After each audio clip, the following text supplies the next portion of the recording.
Hey everybody, I think we're live. I'll wait for my software to catch up here. Sorry, I got a backache.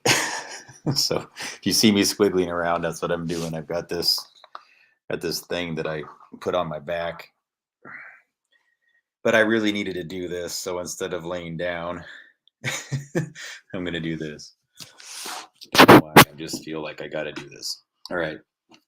So I don't want to spend too much time on doing, I want this to be relevant for a later date because I know a lot of people watch this on replay. And so I'm going to start it pretty quickly. Hang on really fast. It looks like I lost whatever viewers I had there, so I'm not sure if they're still around. If you are, feel free to say hello if you like.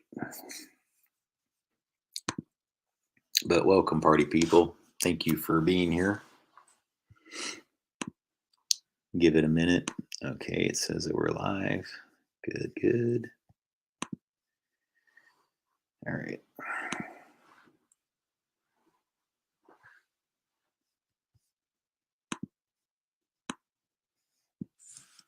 All right.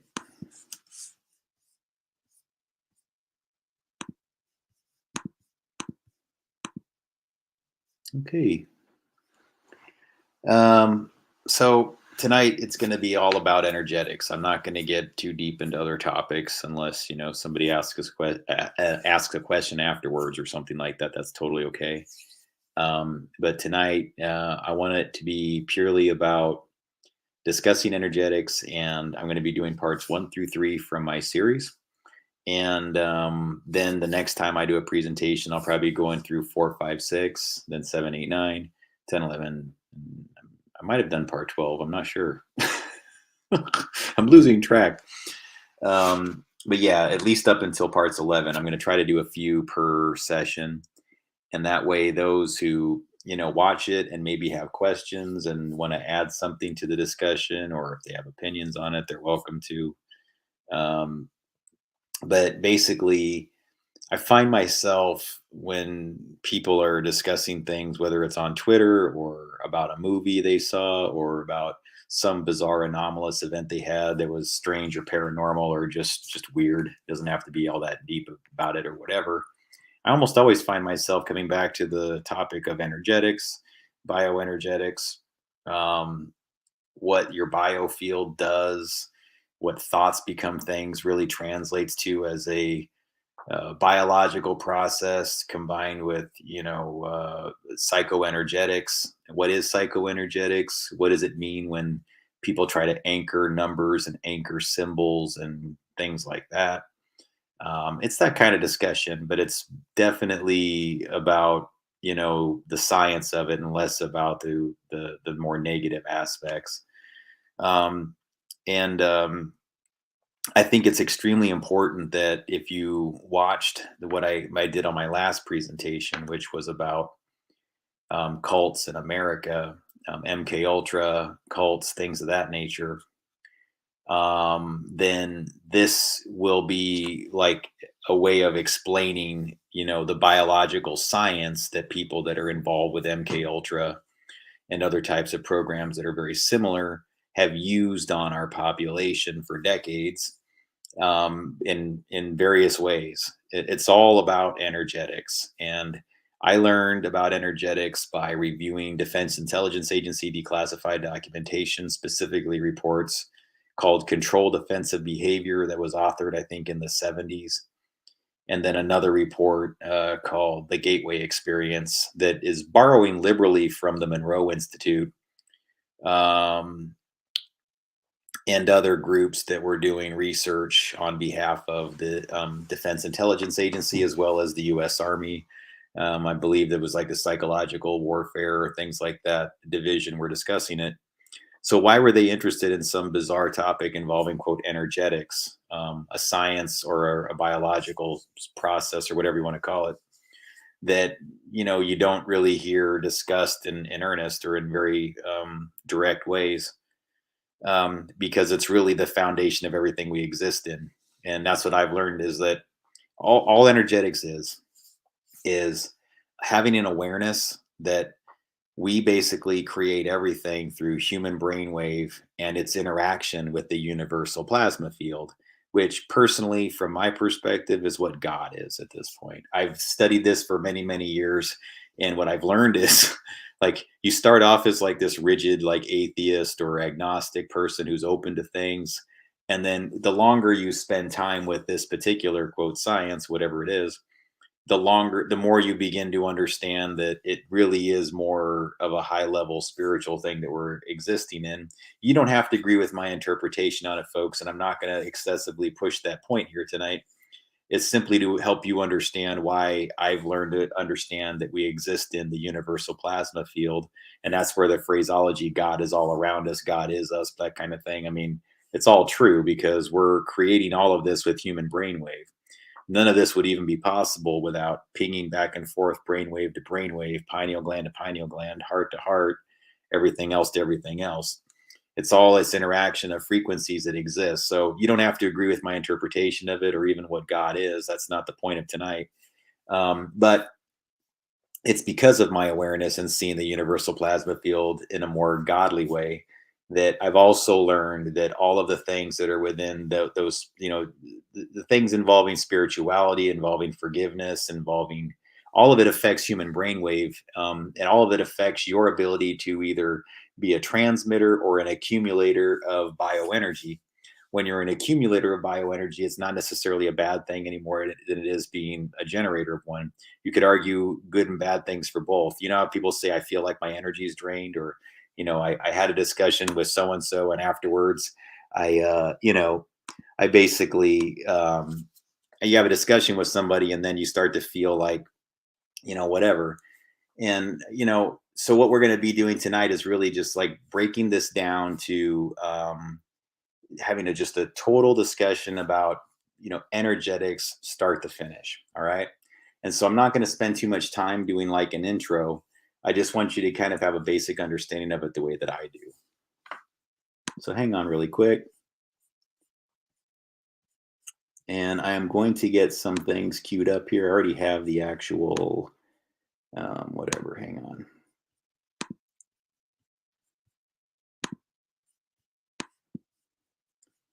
All right.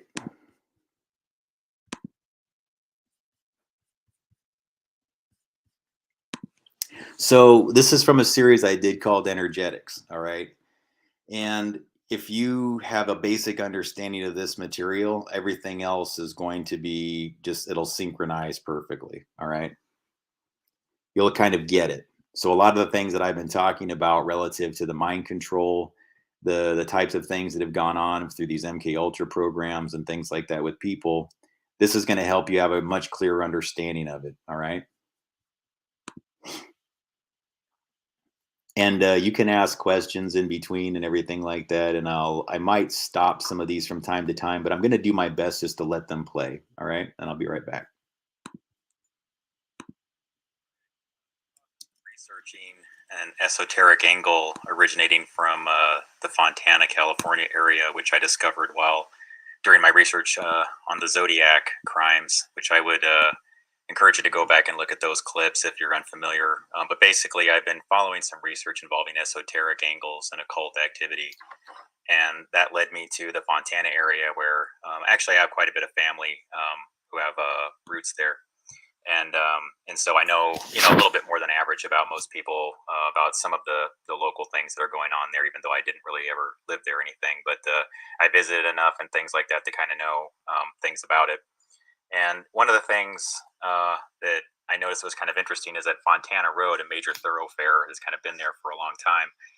It runs through the middle of town at precisely 44.66 degrees. If you get out your Google Earth tool and draw an angle, you'll notice it follows at 44.66, which is pretty specific. But the reason why I think it's actually at 66, and that's not just a whatever you want to call it, a miscalculation, is because not only does it follow Fontana Road, but it actually crosses Route 66 on its way out of Fontana and San Bernardino County area. So. And then it continues on and crosses over like Twin Peaks, Lake Arrowhead area, and then continues on towards Primm, Nevada. And so as I was following that 44.66 degree line, and it took me out to Primm, Nevada, I couldn't help but notice the solar array that's out there. It's kind of a unique setup, and when you zoom in on it, you'll notice it has some pretty unique features. It kind of looks like three circles, and they have a whole series of solar arrays that go around it. And as you zoom in, you can kind of really see what's kind of going on out there. But the reason why this piqued my curiosity is just because I think in terms of like how um, a communications engineer does. I think in terms of how would something work if this was something other than a solar array, for example. So I just kind of had an intuition that there's a tunnel network that extends between the area of San Bernardino County and continues along where Fontana is and heads out towards Nevada, crossing through Las Vegas and the Henderson area. And what makes me think that is that I've just found too many markers and things like that out there that kind of indicate tunnels and underground facilities. And then as I kind of traced the suspected routes of those into this area where it seems almost like it works almost like a communication network where there's pipelines that go into like a main line and then head out towards Primm. So I'm thinking maybe that's what's going on. And then I'll get into a decrypt on Primm. There's a whole bunch of things going out there. I'm going to have to split this up into a few different presentations, but just kind of consider this more of a broad overview as to what I think might be going on here. It just seems to me like there's a possible bioenergetic system, just because I followed the research Wilhelm Reich, and I've studied these things a little bit myself, and have seen just examples of bioenergetics at work, to where I need to find more test equipment and be in a more lab oriented environment before I can really tell you what I completely believe about bioenergetics and orgone. But I think that what might be going on out here is that you're dealing with energetics at a POR and DOR spectrum. And I'm just going to read this over really quick, the research of Wilhelm Reich, to give you a quick idea of what I'm talking about here. And before I get into the patterns too. But basically, it says, with further research, Wilhelm Reich found that orgone energy is responsible for storms and bad weather. Dead orgone, or DOR, was the term used to describe the dead energy found within violent thunderstorms and hurricanes. This dead energy was also found within people as well. Active people had plenty of orgone energy, while those who were depressed or sullen had an excess of DOR energy. And so there's some slides that I can show you where when POR is emanating from the body, it externalizes. So the signal, like bioenergetically, releases from the core of the body, the center of your chakra system, and outward. And it's a positive release. When a person's stressed or in fear or in an anxiety state, that it's the opposite. DOR causes the muscles to contract, and you go inward. So your energy is actually going in on itself, as opposed to emanating. So Reich is said to have been a brilliant man, credited with discovering the highly controversial orgone energy. Orgone energy is also known as life or orgasmic energy, and is very different from more ordinary electromagnetic energy. Reich supposedly provided the existence of orgone energy in various lab experiments and wrote his findings in several scientific journals. He claimed that orgone energy could cure cancer, a finding that didn't find wide acceptance with his colleagues. Reich also stated that orgone energy has related to cosmic energy and the Newtonian concept of the ether. Needless to say, his theories were widely criticized by his fellow scientists. After extensive research, Reich finally developed a device that would break up concentrations of DOR energy. When set up with a weather balloon, this device would dissipate or deflect thunderstorms. Armed with Reich's Stormbuster, the U.S. government created a device called a radiosonde. The device consisted of several sensors and a transmitter that could broadcast across several bands to either build up orgone energy or disrupt DOR energy. With it, the government could control the weather. It should be pointed out that any device capable of transmitting both orgone and DOR energy could be used to affect people as well. It is possible that the Phoenix Project was also looking into methods of population control. Supposedly, the Soviet Union had conducted extensive experiments on select populations by broadcasting orgone or DOR energy into the area to try and alter the emotional content of the population. So this got me thinking in terms of the Giza pyramids and what they might have been, as far as in tandem with the research of Wilhelm Reich, that perhaps what he was really doing with bioenergetics was just tapping into the technology that was being used by the Egyptians in the pyramids. By that, I mean, when you kind of look at the structure of pyramids and the granite and everything that's in there, it's kind of reflective, like waveguide. And so in telecommunications, waveguide is like these systems of, where there's materials inside it to where the signal can kind of have it follows a certain designed path, right, as far as the way the signal behavior acts, and it just sends the signal through the microwave area here, right? So I don't want to get too deep into the technicals of it, but just think of it more as like a tunnel system where the energy passes through, and that's how microwave works. And just like when you're doing path-to-path communications, to where one dish points to the other dish and they can talk to one another, and also when you don't have another dish on the other side, it just fries it. It's kind of a similar concept, right? One dish, you're just pointing at something to cook it. If it's two dishes that are point to point, they're trying to communicate to one another. So what I think might be going on potentially, just as a broad overview here, is that there might be a tunnel system that connects areas of Southern California into Primm, and that part of their design is specifically to transmit orgone at the DOR spectrum, which is bioenergetics, and that they're really just potentially borrowing from all of the designs of the Giza pyramids and what their true intention was. Because I've had a long intuition, I'm sure a lot of other people have, and mind you, none of this is original ideas here. I'm just telling you that a lot of people have speculated that the king's and queen's chambers weren't necessarily places where people stayed or slept or were buried, but they were energy devices. And I think there might be something to that, especially when you start studying the concept of what Wilhelm Reich was talking about a little bit more in depth, involving that effectively POR is sort of life energy or orgasmic energy. So when you really get down to it, there might have been the whole purpose behind designating king and queen might have been specifically to discuss how the spectrum of orgasm energy operates, and how it can be perhaps harnessed and then redirected as a healing mechanism. So when you kind of look at the layout of the pyramids, this kind of lends credibility to this as a theory. And then when you integrate what potentially could be done as far as a weaponized DOR, as far as just pulling off of anxiety signatures, fear signatures, trauma signatures, and taking that bioenergetic signature and funneling down through cave systems, which act like which I'm sure are being redesigned, or if it's happening right, they're probably have a specific structure to funnel the bioenergetics through there. And to those who doubt this is a real thing, you can probably find online clips where people have actually bottled, and Wilhelm Reich bottled and was able to actually contain this energy, and that it took on the appearance of like a purple light when it was bottled. So he was able to, in his experiments, actually power devices and actually run electronics, you see. So when you add in the concepts of that, you have modern day devices called radiosondes that we have used, and it has been acknowledged that the Weather Service uses to pulse megahertz signals into the atmosphere, and I can show you examples of those here.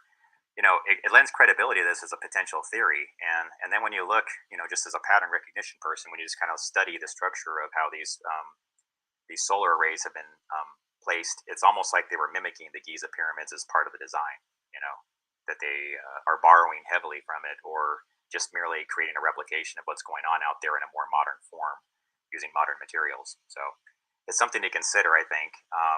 And there's things that would back this up. As far as like, what do you want to call it? There's entertainment that I've noticed that seems to be focused on Primm, Nevada. And I started thinking in terms of like, what types of telecommunications would they be providing to go into these types of networks? Who would be supporting a project like this? Who would be involved in that kind of thing? So I thought it was worth investigating at a bare minimum so that we could, find out what might be going on here in more depth. But I don't want to get too deep into that part right now. I'd rather just focus on, discussing bioenergetics at this level. What are the possibilities? What are some of the methodologies that could be used to transmit bioenergetic signatures and bioenergetic concentrated energies between locations, that type of thing. So again, this is going to be kind of like a part one, and I just wanted to introduce people to the concepts of what I'm talking about here, and get some of the thoughts going a little bit, and then I'm going to start discussing more specific, things involving potential connections to entertainment, how Hollywood might have a system through which to communicate things involving Primm, Nevada, and that type of thing. And I'll get into that my next presentation. So I appreciate your time, and thank you. All right, so getting back to energetic. All right. So if that was part one of this series, And so what I'm going to be doing, those of you, a lot of you who watch regularly, you've already seen part one, or you've probably seen quite a few of these before, whether in my live streams or on your own. So just consider tonight like more of a way for those of you who may be regular viewers, that you can ask questions in between or during, or in, I can explain it in more depth. To be straight up with you guys, like I did most of these about 4 years ago, these early ones, and I had a pretty basic understanding of the subject matter that I was working in. And I had not yet got access to the testing mechanisms through which to prove that this type of subtle energy exists. And now I have had access to it, I have used it, and I do believe that this type of subtle energy exists and is measurable.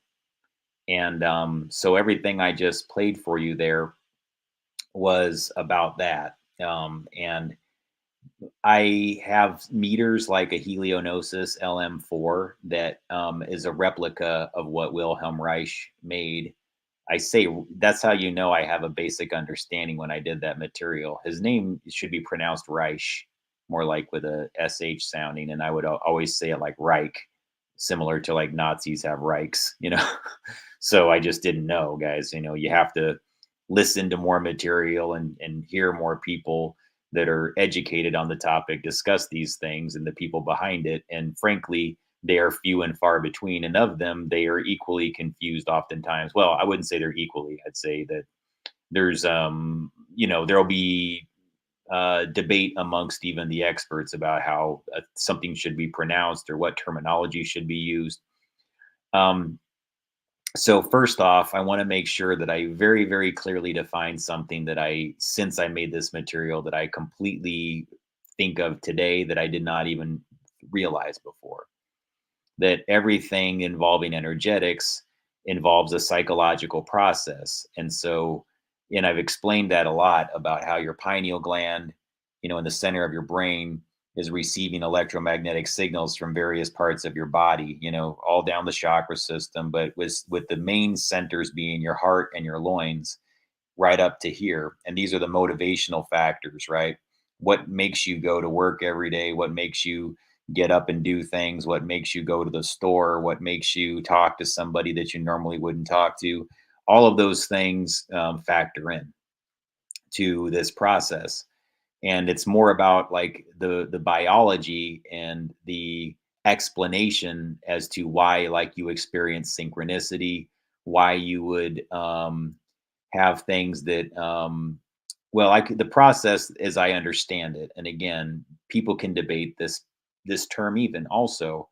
I always add the term archaeometry into energetics, because energetics is one thing and psychoenergetics would be, I would argue what psychoenergetics is the interaction between its thoughts become things. I mean, there's really no other way to explain psychoenergetics. It's how do things manifest in the collective hive mind? How do thoughts become things, become a thing? And if you exist in a universal plasma field, if it's creating everything around us, then what I'm suggesting to you is you have this constant flow of plasma going through the hemispheres of your brain. And so these other things that, like what your heart's telling you, what your loins are telling you, they all play into this whole thing involving what words you think of and what words are placed in front of you, what numbers, what symbols are placed in front of you, and how the media in particular exploits this process. They understand intrinsically what bioenergetics is and oftentimes weaponize it against the large parts of the population. I understand it's a bit of a cynical way of perceiving it, but in case you ever feel like, like, well, why do I feel like they're so aggressively lying to me? Well, it's because they've learned that a lie becomes the truth.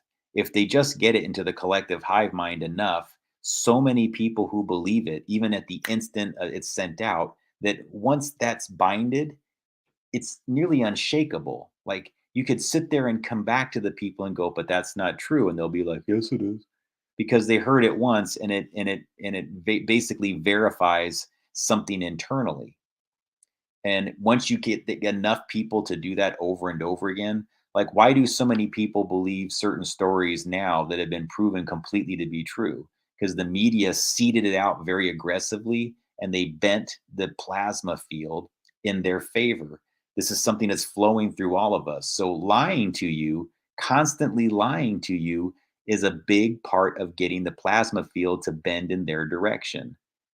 It's part of why people fall into negativity. Why do they go in there and go, boo? Why are people like negative? Because literally, that is the DOR spectrum of energy. They're becoming accumulators. And so people that like you'll find that are heavy in this cycle, they're energy accumulators. They're the ones that are always trying to push for negativity or always have a negative perspective, or for whatever reason just want to take a what on things when it's completely unnecessary. That's being in a DOR loop. And DOR and POR are different spectrums of orgone. Orgone, I would argue, is subtle energy, aether, bioplasma, the universal plasma field. Call it what you want to, but it's all of it. And I mean, you could argue in different ways, like one is this, one is that, but it's all subtle energy and it's all bioplasma. And if you read, and I'll get deeper into this as this series goes along, if you read all that Defense Intelligence Agency documentation, you'll see over and over again that quite a few people within those ranks do, in fact, believe that everything is plasma. And all that we have around us is perception.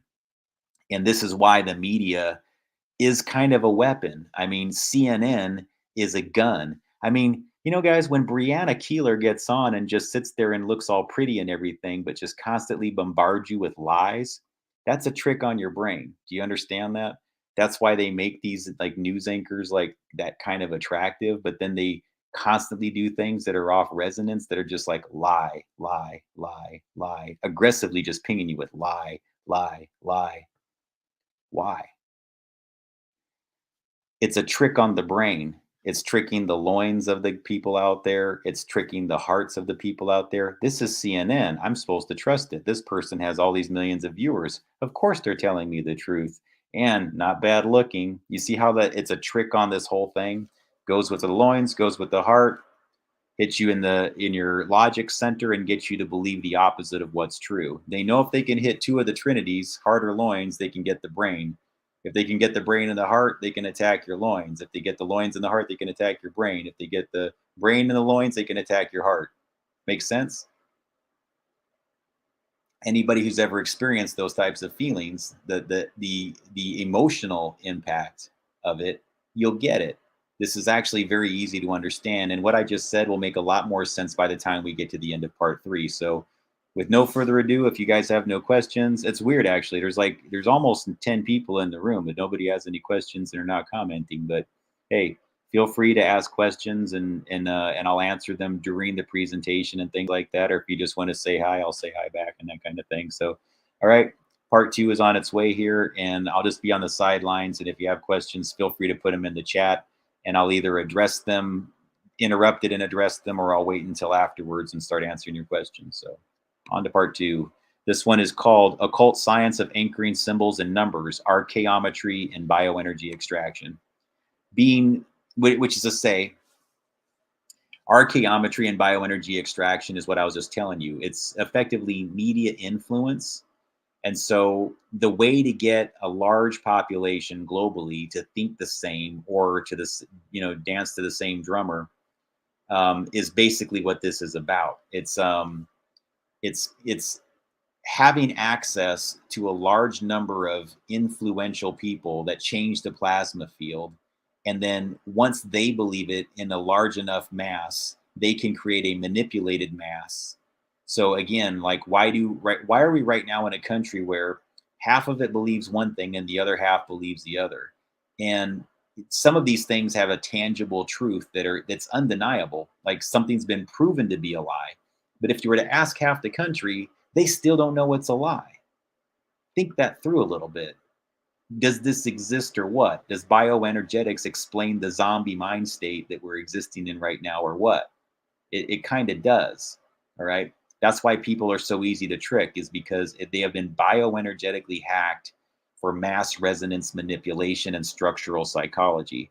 You can get a better explanation for those terms if you watch my series called Controlled Offensive Behavior, and I can leave a. In fact, I'm going to do a whole thing on that one sometime soon. Also, guys, remind me, those of you who watch regularly, once I'm done getting through the energetic series, I need to do a similar thing where I basically curate, or whatever you call it, narrate um, the controlled offensive behavior series, because it gets deep into this Defense Intelligence Agency documentation and shows you like all of the different reports. Quite a bit of it, though, I do cover in energetics. So don't worry, we'll still get there.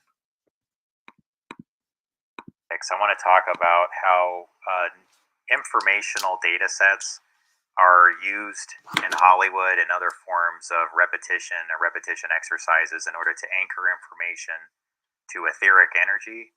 And I think that what they're doing is that they're using a process that, for lack of a better term, I'll call it archaeometry, based on a form of archaeology that involves data patterning, remote sensing, and geophysics. Okay, meaning that when people are doing archaeological activities, that they're integrating these practices of more like remote sensing might be, you could call that a lot of ways. That could be just examining satellite footage or aerial footage, but it could also involve intuitive information, intuitive sensing, what some people might call psi research type things as well. And the reason why I think that that might be the appropriate term for this is because since we're dealing with POR and DOR, which is sort of like ether, and it's a misunderstood energy, I think the reason why we have this discussion is because there's people out there that are actually integrating these sciences of like, well, not sciences, but like they're integrating like occult work of numerology and into the science of the technology that actually exists in the real world. So there's frequencies that are involved that we're using all around us. There's types of information systems that are all around us, and that what they do is they take those naming conventions and those words, they integrate them into the characters that are part of the occult work. But then those same people that are doing the occult work are also taking part in the ether extraction. So by integrating all this information of their characters from the entertainment into what they're doing in the process of the ether extraction, it's sort of binding that information in a way that's going to be predictable later to recall upon as etheric energy. It makes the behavior of ether more predictable.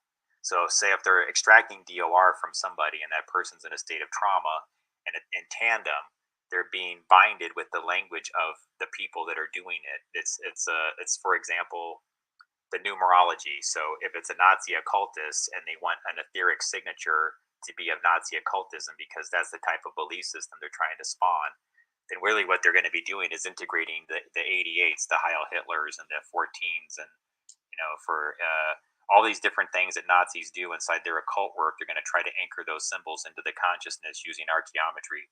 That's one of the reasons why the zodiac might be a useful thing to reference when thinking this through a little bit, because that might have been in like a newspaper form of doing that. And today what we might be dealing with entertainment is just a modern form of that exact practice. It's like doing something that shocks the public and then anchoring it with a symbol, and then that symbol is anchored to the ether.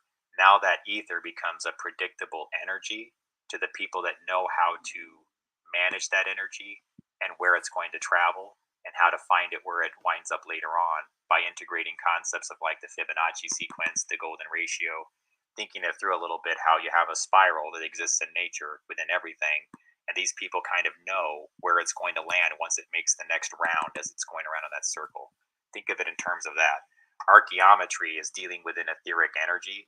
It's tapping into that spiral. And because there's math contained within that spiral, they're attaching non-etheric energy, numerology, for example, into it. And I think that it would be logical to call the process of locating that or doing it a form of archaeometry, but I'm not going to tell you that that's the official thing. It's just my preference for the time being. So a lot of times this is going to involve, that these people that are doing this work attaching their signature to it like a watermark. So think of it in that terms. It's almost like it's their brand to have their specific image anchored to it as, if you want to call it occult work, that's fine. But I think the occultism is really driving an industry of ether and that it's less that these people are classic occultists and more that they're people that understand a science and they practice it using occultism as a methodology. I think that that's the best way to describe it. So I don't want people to get too caught up on what's, that. Okay. But getting to Ray Donovan, I mean, the show itself, if you think about it, Ray Donovan seems to be making reference in the name itself, Ray. Well, a ray is like a beam. It's something that you can direct it, like the microwave dish argument, right? You can aim it at somebody and you can actually fry them or cook them with a ray. So thinking this through a little bit, if we're dealing with an energetic system that potentially can redirect DOR energy, and that's etheric energy of a deadly nature, meaning that when a person's basically experiencing death or towards the end of their life, they're going to be more of on the DOR spectrum as opposed to the PR spectrum. When they're full of life, they're in loving relationships with their spouses, they're experiencing loving extractions of POR or whatever. So there's a difference in the energy that the person is emitting. So it seems almost like this DOR methodology involves specifically being able to target a person and extract it from them. And there's a method to that I don't want to get too deep into it now, except to say that the reason why I'm trying to talk about POR and DOR without saying the word orgone excessively is because I think a lot of people misunderstand that Wilhelm Reich's research in that term. I'm not going to claim to be the expert, except to say that you can't just build a bunch of little silicone pyramids and do this. That's not what this is about. Okay. What I'm telling people with the pyramid energy is that there was a system through which there was an underground system that channeled into a water body. If you look up the research, right, there used to be water that flowed under there in limestone, and that the water would shift back and forth, and that created energy, like kinetic energy, like a suction underneath the water that traveled up through that tube system into the pyramid. Okay. Now, think about what Wilhelm Reich was doing with those tubes and the cloudbuster. It's kind of a mimicking of the technology. He's just taking the water body, right, putting those hoses down in there. Well, that's like the tunnel that goes under the pyramid of the Giza pyramids, right? And then he's aiming the other one up at the sky. Now, this is where it differs a little bit from the inner workings of the pyramid. Now, there's people standing around that device, the cloudbuster, but in tandem with that, he's also running a signal on a weather balloon that's at 1,680 megahertz, roughly. That's what was used in those tests, okay? And it was a pulse modulated signal on that weather balloon. And so what a lot of people miss when they're talking about Wilhelm Reich and orgone energy in the POR-DOR spectrum was that signal that was being generated via the weather balloon. And that's a megahertz frequency. And that's relevant because I found that frequency in my research. I have a spectrum, I do spectrum analysis. Okay, I have all the equipment to measure these things. I've actually taken screenshots and measured it in real time. And there's a sweeping pulsing signal that goes between 1,680 through 1,683 megahertz. That's consistent wherever It's consistent like where I go in multiple locations, folks. And it was weird because I was just talking to some people today that some friends. I have a spectrum analyzer. I don't mean to interrupt this, guys. That I measure this signal with, and I just like did I just changed and did like a Windows machine and everything else like that. I haven't been able to do good spectrum analysis because I needed a Windows machine, and I've only been running Mac for years. And it's hard to do some of the things that have software for Windows to do it on a Mac. It's not native to Mac, and it doesn't do a good job in many cases. And just lately, I've been having all these problems with it, equally. And so the 1,683 megahertz thing is basically just a signal that I found once again. It's actually happened all over again. And so I just kind of wanted to throw that out there. It's like something that I find very, very frequently, and sometimes the signal's not very strong, and other times it's incredibly strong. And if it's coming from weather balloons, it should definitely not be as strong as I find it. So that's kind of the reason why I'm kind of bringing this up. This is a different concept here, like a boost clock on a computer. That's just like the frequency that drives a crystal inside a computer.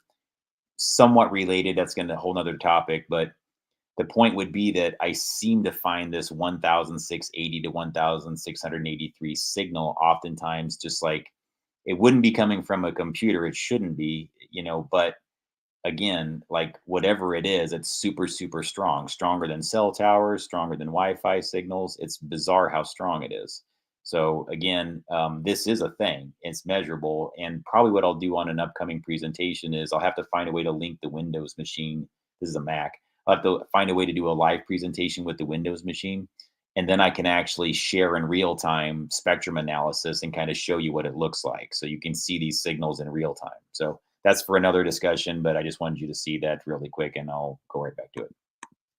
I find this methodology of extraction, or what I think is DOR extraction, occurring. Okay, and it's consistent. And here's the thing: I do not find this signal if I'm in motion. Meaning, if I take my test equipment out and I try to set it up where I'm mobile, I will not be able to find the same signal. Whoever does this, they need the person to be relatively stationary or be in a contained environment where they can control from all different sides your radio frequency environment. But the system itself, the ether itself, is not in the megahertz range. That's not what I'm saying. It's that whatever they learned from cloud busting using weather balloons, they now have translated that technology to a human being. Because when you think about it, what they were doing was sending the cloud up into the air and pulsing it at 1680 megahertz, and then causing the cloud to break up. Well, that's moisture, right? Well, the human body is 70% water. So if you aim a 1680 megahertz signal at a human being and do the same thing, are you not sort of just mimicking that process, right? Thus, the DOR extraction, human ether as a transferable energy. But a lot of people don't want you to know this exists, obviously, for various reasons, because what Wilhelm Reich discovered is that it can power motors. What Wilhelm Reich discovered was that it could cure diseases. And so you can see how this is a problem for a number of industries where you could potentially be running motors on human energy. You could potentially be curing diseases with human energy. And so that would mean that people that were capable of producing a large amount of POR energy would suddenly have an economy surrounding them. And these other industries would not. They would not have as much value. Standard medicine would not have as much value. Standard methods of powering things would not have as much value. We could do it off of convertible human energy, specifically one that's being harnessed from either the human orgasm or, in some cases, from the process of a person experiencing death. See, now you understand why there's this economy surrounding trauma. Understand now?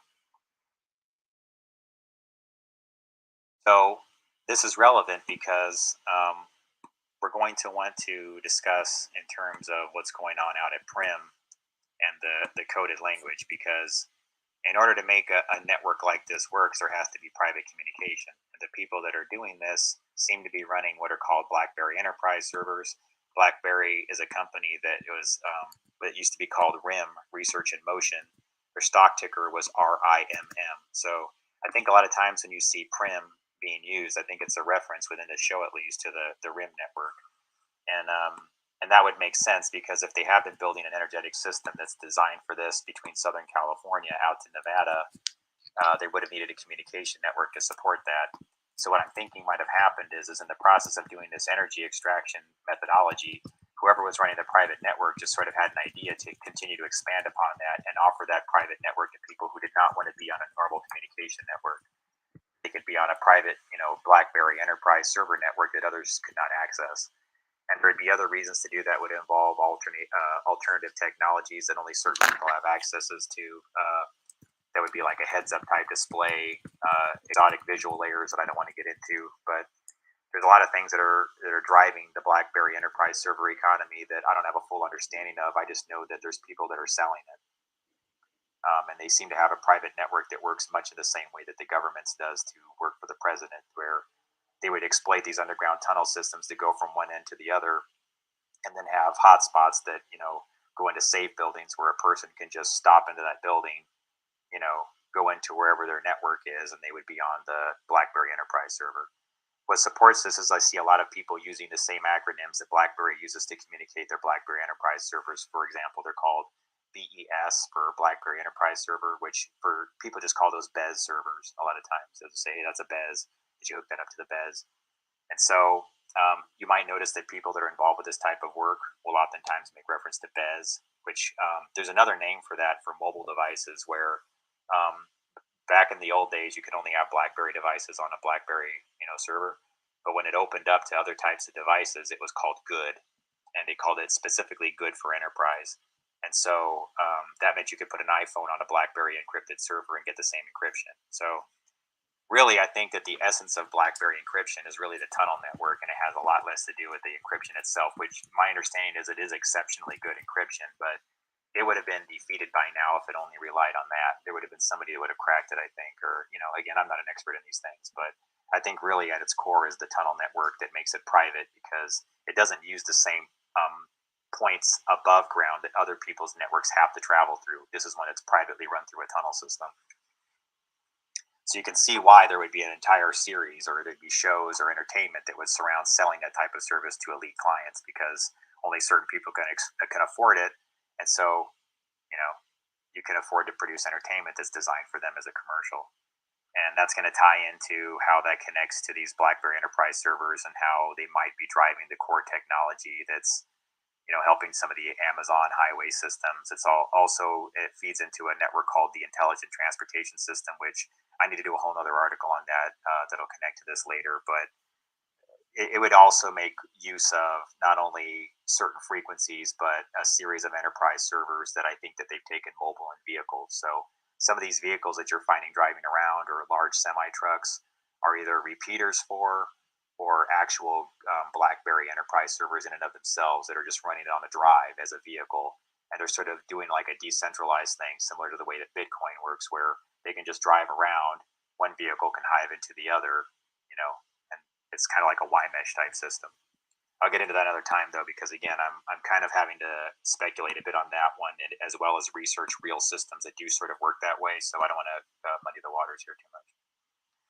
But if you notice that Primm continues on towards Enterprise, when you get into Las Vegas area and Henderson, there's a whole neighborhood there called Enterprise. So not only do you have Primm, Nevada here, then Gene in between, then on your way out, right as you enter the Las Vegas area, you hit Enterprise. I did some research on that, and I'm going to share that in another article as well, because that's going to tie into people that use a naming convention of good. So again, deviating away from Ray Donovan here for a bit, a lot of times you're going to see people that have good servers calling themselves Goodman or Guten something, or something that's going to integrate the word good in various languages. So like, and I have an example of that here. When you get to the show involving Primm, there's a story arc in season 4, right, on Ray Donovan, where there's a character that they have some interactions with or some run-ins with who owns the casinos out in Primm, Nevada, and his name is Little Bill. Okay, I thought that was interesting because the guy that plays Little Bill is Ted Levine, and those who are familiar with the film Silence of the Lambs might remember Ted Levine because he played the serial killer in that movie. And what I thought was interesting about this is that he not only played that character, but he played Buffalo Bill in Silence of the Lambs. So I think what this is doing is tapping into archaeometry. It's tapping into that method I was telling you before. This same actor, Ted Levine, he played a notorious serial killer that threw people in the well and tortured them in the movie Silence of the Lambs. That was sort of traumatizing to a lot of people that saw it, even though it was entertainment, right? So they're kind of tapping into the archaeometry of it. That's an energy signature that a lot of people remember, but it's kind of distant. They don't recall exactly where it is. Then they see this film. They're going to watch the Ray Donovan series and see him playing Little Bill Primm. Well, what's interesting about that is that you may not be aware as you're watching it. Excuse me, he plays Little Bill who lives in Primm. But you may not know that there at the state line in Primm, Nevada is a casino called Buffalo Bill Casino. So isn't that weird? They have a guy named Ted Levine who played Buffalo Bill in the movie Silence of the Lambs back in the early 90s, now play a fictional character who lives in Primm, where a real casino named Buffalo Bill exists. To me, that's a little bit how they're doing these energy loops as part of the archaeometry, how they're binding things to ether and riding off of an old thing to basically kind of you see where I'm going with this? It's sort of like a momentum play. they knew that that Buffalo Bill character was shocking to people. So it's like it's feeding on your subconscious a little bit through these subtle clues that you don't even necessarily remember. And that's a little bit how the golden spiral works and predictable etheric signatures and watermarks. Okay. So building on that, there's another character in that season that's played by a guy named Ismael Cruz Cordova, and this is really what got me interested in the story arc of the character, because I kind of thought that I noticed the code being used by him, and obviously, full disclosure, he's using the same last name for his middle name as I have as my last name, so that gets me interested too, And I noticed that he played a character, a boxer named Hector Campos. Now, it looks a little cipherish to me. He, C, Tor, the guy who sees the tunnel entrance, Campos. They record things. It's a place where you purchase somebody who's going to record things. So you enter the tunnel, somebody records it. That sounds a lot like dark web. It sounds a lot like what I've been seeing with the etheric things before. Cordova, that would be a sign that it's in the tunnels, or core, COR, right? RD for Ray Donovan, and OVA for egg. A lot of times I see them making reference to an egg or an ova because whoever is doing it is part of the Human Genome Project. And if they're connected to the Human Genome Project, there's a tendency that they're doing this form of etheric extractions. And I'll get into that again another time. But right now I just kind of want to get into archaeometry, numerology, and how they're binding it to ether, using entertainment. And the reason why it's specifically referenced to it, how I just told you about Buffalo Bill earlier, right? Well, this character that Ismael Cruz Cordova plays, named Hector Campos, as a boxer, he has an avatar, which I really do think he is. I don't believe he's a real person. His name makes reference to a child character in the movie Boys from Brazil, which, if you recall from one of my other articles, it's about a Nazi experiment, genetics experiments, where they create 94 clones of Hitler and give them all a predictable, traumatizing event, to where they can do something to get all the boys to do the same thing at the same time. Okay. So knowing that they're kind of making a cheeky reference to Boys from Brazil by having the character in that movie that gets caught by Joseph Mengele and run through an experiment, that's kind of disturbing to me. So there's a plot line in it where Ismael holds onto a radio and helps spy on Joseph Mengele's meeting, and he gets caught by them. And then Joseph Mengele winds up taking him back to this lab and doing experiments on him. And they do a quick little reference to that in the movie. So I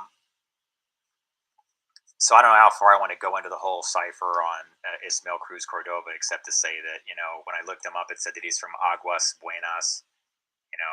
That means good waters. If you know how this etheric process works, it involves water, plumbing, it involves a water heater parts, a watts.com. You see what I'm saying? It also involves good servers and Bez servers. Well, the person that I know to be attached to this did have signs that they seem to be promoting Bez servers, and that's as much as I want to say at the moment, except that they were using the law of reversal to communicate this. And so I don't believe that this actor is actually this person. I think that it's another person that uses CGI avatar, and they seem to be connected to a network of people that have similar access to it based on some of the people that they're doing creative work with more recently. So what supports all this is that, and before I say this, I want to say that I'm a fan of Liev Schreiber. I tend to like his work, so I don't really have a problem with Liev Schreiber on any level. I've always found his appearance in films to be pretty entertaining, so I didn't really like to find this information, but it doesn't necessarily mean it's true. And even if it is, it doesn't necessarily assign that he's this thing, but let me just get to it. I found this article by a lady that was researching Operation Paperclip, and they put a whole bunch of photos of different Operation Paperclip scientists up there. Two of them look like Hollywood actors. I don't want to talk about the other one right now, but one was named Walter Schreiber, which matches the exact naming and spelling convention of Liev Schreiber, the actor. And so, of course, I had to at least, ask the question, are these two related? Because I have to say they do bear a pretty strong resemblance. So, Operation Paperclip scientists like Walter Schreiber did wind up at the Department of Energy and NASA primarily. So it's logical to assume that anything that might be involved with an energy weapon would have been something that a Schreiber would have been involved in. And then you add into that the fact that his name is Ray Donovan. I have to say, just it has all the signs of somebody that's employing archaeometry into their practice of etheric extraction, advertising services involving rays, beams, good servers, Bez servers, the Primm, the Buffalo Bill. Notice how you have the serial killer bind it into the archaeometry of this one too. You see, there's something to these etheric signatures and the way they're trying to bind trauma to them to create DOR spectrum energy. So that's why, I'm sorry I'm having to get with this material like into some things that involve human sexuality excessively if it's bothering some people. But you need to understand what's happening here is you have people that are doing deeply dark activity because they are in the process of re-radiating etheric energy that most people don't understand yet. So one of the ways of reversing that is going to have to be healthier expressions that reverse these activities. So I have to be able to talk about these things openly with folks that you understand what's kind of going on, but without, providing some solutions in the process. So I'm going to bounce back and forth between solutions and what's wrong and everything like that way. But, I do have a lot of data. I'm going to get into more specific numbers here soon too. So, but, just want to say that just because I locate these patterns and find these things and they have correlations, it doesn't mean they're definitive. And I want people to understand that. And to any of these people involved in this creative work, if you ever reach out to me and, you have a disagreement or anything like that, we can definitely have a conversation. And I wouldn't mind doing that because I didn't mean any disrespect in pointing all these things out, but it's a pretty definitive pattern. I do think there's a science to this archaeometry and binding these events to etheric energy, even if sometimes the actors themselves aren't aware of it. So I at least wanted to offer that as an option. So, anyways, I really appreciate everybody listening and thank you for your time. Right. So the people that are involved with like the human genome. All right. So. All right, hang on, people. It's going to take a second here to do this. All right, that's all good. Any questions on part 2 before we go on to part 3 out there? Does anybody want me to clarify anything in the material up until now? If not, that's okay. I'm sure some people are just listening along and probably glad that I'm not interrupting it every minute for a change. That's usually what I wind up doing with these clips. Just because I've learned so much more since I first produced the Energetics series, and you can kind of see it's an evolving series. We might actually play more than just the first 3 tonight, I don't know, but I wanted to talk about, well, let me give you guys just a heads up on the next one, just so you kind of have some clarity. We're going to be discussing some of the topics that are, they don't qualify as like super mature topics, but they are delving into the realms of things involving sexual energetics. And if that kind of thing bothers you, you might want to come back in like 25 to 30 minutes when that part is over, because I know that not all of that resonates with everybody, or they just don't feel comfortable with it. So, but it is somewhat of a frank discussion about the way examining how MK Ultra, I was trying to bridge this material into what I did the last live stream, showing how sexual energetics has been exploited for archaeometry and basically reality manifestation. It's a part of it.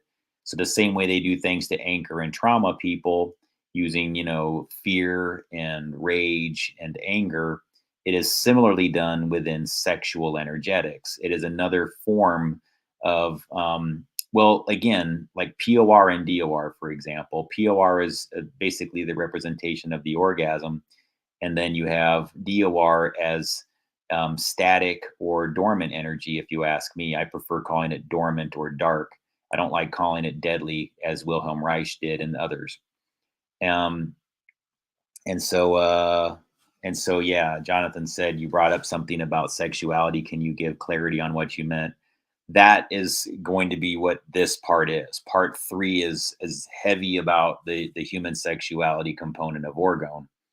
Wilhelm Reich just believed that, again, I don't want to, I'll just tell you what my interpretation is of his readings and his research is that, and I'm going to add my own things to it here a little bit, but basically you have that when upon orgasm, the body experiences a high level burst of energy that flows up through the body and rings the pineal gland a little bit like when you're at the carnival and you hammer down on the bell and it goes bing, and then there's a wave, like this incredible wave where you push out an enormous amount of bioplasm.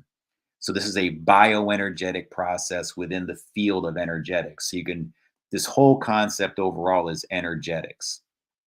Then you start going into different sub-levels of what energetics is: psychoenergetics, bioenergetics. And again, it follows a similar path as other, like, biology, things involving frequency and things like that. Okay. But the sexual component to it basically is relative to archaeometry would be that process is also exploited. So whatever you're focused and concentrating on, this thoughts become things that is amplified with the human orgasm at the moment of orgasm. So this is where I told you guys it's going to get a little bit whatever in this talk, but at the moment of orgasm, with these occult societies that are like the Golden Dawn, OTO, other types of groups, Ordo Templi Orientis, they've discovered through, centuries or whatever. Well, Golden Dawn's pretty old. I guess you could say that's centuries old. The thelemic form of OTO, I don't know how far back that goes, but I'm pretty sure that's an Aleister Crowley thing, if I'm not mistaken. And so again, taking the concepts of sexual energy exploitation, if you want to be cynical about it, I guess that's one way to perceive it. And it kind of is. I mean, there's really no other way to put it. They've just discovered that they can basically gain influence to the collective consciousness through ritualistic magic, which is, I don't want to just use that term loosely. It's binding, you're like introducing a symbol. It's a little bit like, boo, here's this number, here's this symbol.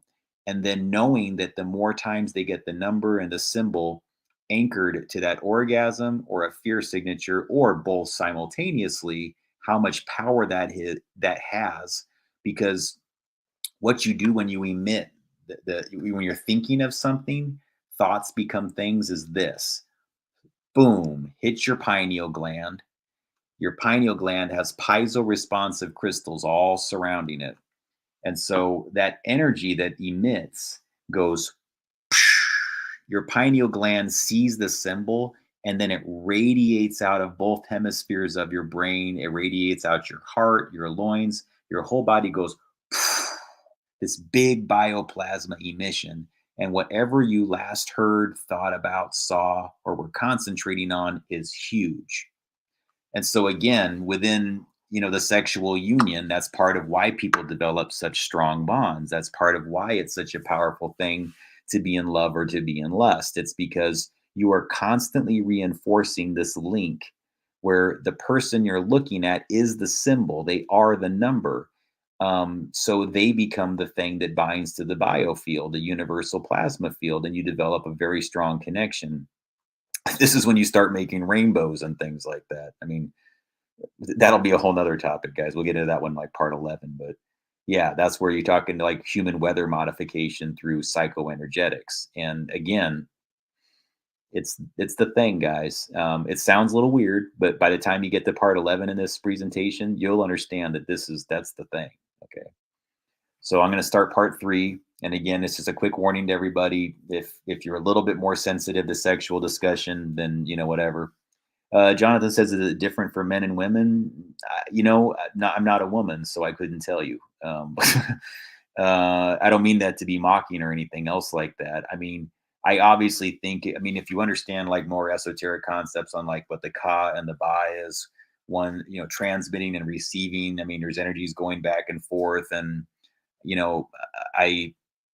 I don't think that this process changes between gender. I think it's equally, at the moment of orgasm, whatever you think about is going to be amplified through that process. So I don't think gender really matters, honestly. It doesn't really play a part. But if I were to answer your question honestly, though, I would have had to have researched it and actually had take the case studies through which to gain that opinion on. And I really can't think of anything where I've like going, well, was it stronger in the person of this person, or did it make it? I don't know. I don't have an answer for you. But personally, I don't think gender would matter. It's what all humans are doing. And for that matter, everything that exists is kind of doing it. It's just that this happens to be associated with the human orgasm. So I can't, tell you what like a leaf experiences on a tree branch or something like that relative to the same process. But it does take in energy. It does take in bioplasma. And that is part of what makes the leaf grow. So sorry to be too off topic there, but but again, guys, really quick before I start this one does get heavy into sexual energy. It is an important thing to though listen to a degree, because it bridges into the conversation that I had a couple days ago, or rather the live stream about MK Ultra, people that are raised in groups that sexualize them from a very early age. That's part of a lot of the psychoenergetic manipulation. That's part of how they gain influence in the media. That's how they gain influence in occult societies, is just knowing how to anchor symbols or the power of their group or the power of their channel or the power of their station or their radio group or their media group. Sexual energy is a big part of making them more influential. That's why you see so many people within those groups that practice sex magic. It's not quote magic. It's bioenergetics. It's a deep intrinsic understanding of psychoenergetics and how to exploit and use people as human conduits or to integrate them into their group. It's not always about exploitation, but it could also just be that they themselves, the same way a whole bunch of parishioners at a church, they get together in the church and they pray to God. They look at the cross and they go, they sing the psalms or they sing the songs together, or they have the preacher that they put their focus and attention on, but always looking at a Christian cross, oftentimes going into an alpha brainwave state and then hiving into others, also seeing the Christian cross in the same building at the same time. This has an amplification factor for Christianity. And so what they're doing within sex magic is having an awareness that, okay, well, take that very like modest brainwave state with the people in the church where they're in a more, and it's calm and there's nothing weird going on, right? There's no sex or anything else, obviously, right? It's church. And they're focused on the cross.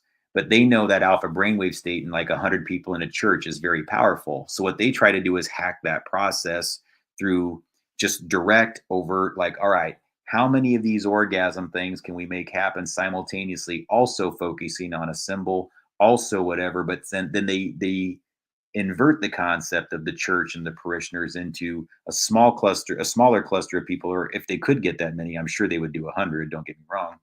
But it amplifies by having them all engage in the ritual and focus on the symbols of the group. And once the orgasm occurs, boom, it's like this big wave of influence that can anchor into the soil and then go out in the ionosphere, because everything that we experience begins in this biofield of these bioplasma emissions that we're sharing amongst one another. If you can hack that process like they have, you can give your group a lot of artificial influence. This is a big game of the Nazis. Again, the real ones. I'm not talking about the whatever. This is something they've been doing for a very long time. And they just integrate it into breeding programs that are like the Children of God, the Source family, the Love family. Those cults that I talked about are heavy into this. So the reason I made part 3 was because as I did more research, I just became more aware of all the people that were left in the aftermath of these groups. And quite a few of them wind up in, B movies that are low budget, what are called TNA flicks, tits and ass, to be blunt. They wind up in adult films. They wind up doing, pornography a lot of times. And that's because they have been identified as having larger than average emissions of bioplasma. And so whether they consciously practice sex magic as a group, or they just simply have the same method of sex magic that's been just given to them as a lifestyle, it has the same effect. And if you can get like one person from that industry, that especially when it's specific to the sex industry or specific to adult films and things like that, by getting them to have people buying to them, see, if you are focused on the man or the woman inside said thing, whatever your case is, that's, again, it works across genders, right? But the point would be that whoever the person is that you yourself are, to be blunt, whoever you find attractive, whatever is in that thing and inspires you to equally do what they're doing, they've learned this psychoenergetic link is very powerful. I mean, it is the rainbow effect, but they're doing it with one of their installed people that they control. So MK Ultra victims are exploited all the way into adulthood. And then once they can't get people to feel that strong sexual energy signature, they dump them out on the street and say, whatever, you're going to be much better for POR now. As soon as I started to realize that's the game, you see all these different people that wind up doing this for like many, many years or just a short amount of time, but always immediately discarded. But see, they were oftentimes surrounded by this, raised into it. And again, just like a battery that like, gets to a certain finite point and they go, oh, this doesn't work anymore. Throw it in the garbage. That's kind of what happens. And so this is just my way of trying to like maybe heal some of that by explaining what goes on with a lot of these people so that, I wasn't trying to be like the healer in the classic sense. I was just trying to explain it scientifically, guys. But the reason why I'm showing it to you now is so that you can have a greater awareness of why do these women and men who wind up in this industry, why does it seem to be the constant trajectory aside from just that he had like this kind of childhood or that? Because some of them don't have those backgrounds. Some of them have great childhoods or they had pretty decent parents, but they still wind up there. But the theme is the same, to use them for the POR, anchor, anchor, anchor, anchor, anchor, POR. Then you spread their symbols widely. If you can rug sweep that at some point, that's a very effective means at taking all of those things that used to be in the biofield that were POR in nature and shift them into the DOR spectrum very quickly. But the aftermath is the person is deeply affected, oftentimes suicidal or whatever. And so I'm trying to end that. I mean, honestly, I just feel like it's a horrible way to treat people, regardless of what your opinion is on this or that. And it's not even me giving any sort of judgments on the people that do it or the industry itself. It's really a non-discussion when it comes to those. It's me just talking culturally about like, well, do you know what's going on when it comes to this dynamic with that specific group of people? And it's integrated into this energetics discussion. So yeah, just so you know, Jonathan, that's where this is going to be going. It's going to be covering some of what you're asking about way more in depth. So on to it. So we need to start talking more about energetics and specifically how bioenergetics plays into the orgone spectrum as discussed by Wilhelm Reich. And how it falls in these different levels of like positive orgone radiation and deadly orgone radiation, and the correlation between human behavior and moods, and how that how there's a specific correlation between how you experience emotions and how that is converted into extractable energy via these different spectrums if the research proves to be correct. So before we can talk about this, though, because part of what is going to fix the problem, if it's what's happening, I think is happening, is that we need to start talking about how we can reintroduce things that are of a positive orgone radiation spectrum into our environment. And we can't really talk about doing that until we acknowledge what's happening with DOR and learn, more about that. And what speaks to that a little bit is the cultural engineering that we've been experiencing lately. And I think the degradation of our culture that seems to be deliberate, as far as we seem to be socially engineering sexual degradation into our culture. So if you start to understand that there has been introduced an economy surrounding DOR, deadly orgone radiation extraction, and that it would be extracted most from people that have stronger energy signatures, or what like people call an aura or auric field. This is what Carillion photography reveals, and I've discussed that in some of my other presentations. Basically, that they can take an image of you using this type of photography, where they can actually see what type of aura field that you project. And so, if the research proves correct, I believe that this is the correlation to the ether or orgone that falls within these different spectrums of positive and deadly orgone, right? So the people that are involved with like the Human Genome Project, especially, they've been studying this since the mid '80s, and I do believe that they understand this quite intrinsically. It was the Department of Energy and the National Health Institute that started the Human Genome Project, and so naturally they would be the ones that had the most data on this. So it's important to understand, who has these energy signatures, because oftentimes they could be potentially in situations where they're being exploited specifically for this, and which means that there would be people interested in manipulating their environment, their moods, and the circumstances that they live in specifically to extract it as energy. So just because I'm inclined to think more sociologically, and I'm asking myself, so how can we have an open discussion about what's happening right now with bioenergetics? Because it's going to involve changes to our culture where we promote healthy sexual expression. But we also have to acknowledge that what we're dealing with right now is a culture of very severe, coerced sexual expression oftentimes. And I think that there's a lot of unhealthy activity going on right now, and sometimes just overt acts of sexual violence that should not be tolerated in our culture.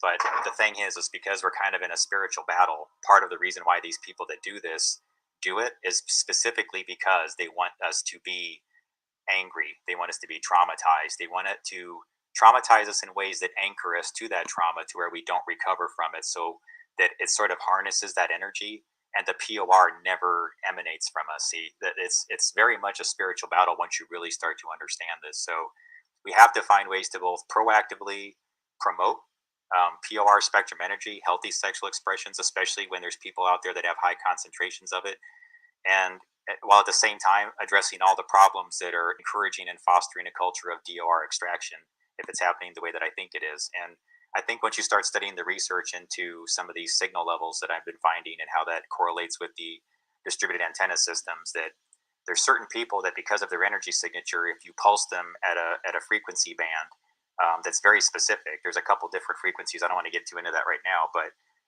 they've learned how to extract DOR and POR energy from people using some of these systems that involve copper plumbing lines that can sort of like pull it out via osmosis. That's what I believe is occurring. But in order to prove this out, we're going to have to start opening ourselves up to some discussions, and working with a lot of different people. And I saw a lot of opportunities for how we can both fix some problems with our culture, promote healthy sexual expression, while also tackling some of the issues that are wrong within these industries. Especially, we really want to expand on what is right, like who is out there that is really promoting healthy sexual expression, who is working within the sex industry, who is doing it the right way, is doing it healthy. Which there is a lot of people out there doing that, right? So we need to promote those things while also not tolerating acts of coercion, force, trauma-based control. Okay, so the thing that I want you to kind of call attention to is that people who have these strong energy signatures, they'll output a great deal of this orgone energy in either spectrum. They're more naturally inclined to be POR generators, but see, what these people want to do is both prevent them from generating POR spectrum, positive orgone radiation, which oftentimes is done through healthy sexual expression, and to redirect that energy inward so that they can actually extract it through these types of radiant osmosis-based systems. Okay, if you don't understand this is a real dynamic and that it's involves a real extractable ether, and that there's people who've learned how to do this, then it's going to be hard for you to make that leap to understand there's people that are being enslaved by this methodology and they're being unfairly exploited. Okay, so the point is that the people that have this POR, if they were treated properly and elevated in our culture, you would understand that they have a natural talent for healing. That at an orgone level, at a DNA level, their natural talent is to be a healer. And a lot of times, one of the things that motivates people to get into some of these industries is precisely because they recognize that in themselves and want to share themselves in that way.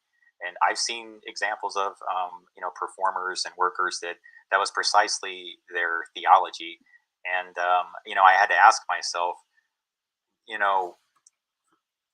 there's different spectrums here, right? There's people that are like that, that you really should be focusing on what are they doing right, But at the same time, we also have to acknowledge that there is an element of people who are not willfully sharing themselves, who are experiencing a state of coercion that involves radionics, electromagnetic pulse modulated signals, DAS environments that can kind of have like a remote shot caller type effect on them.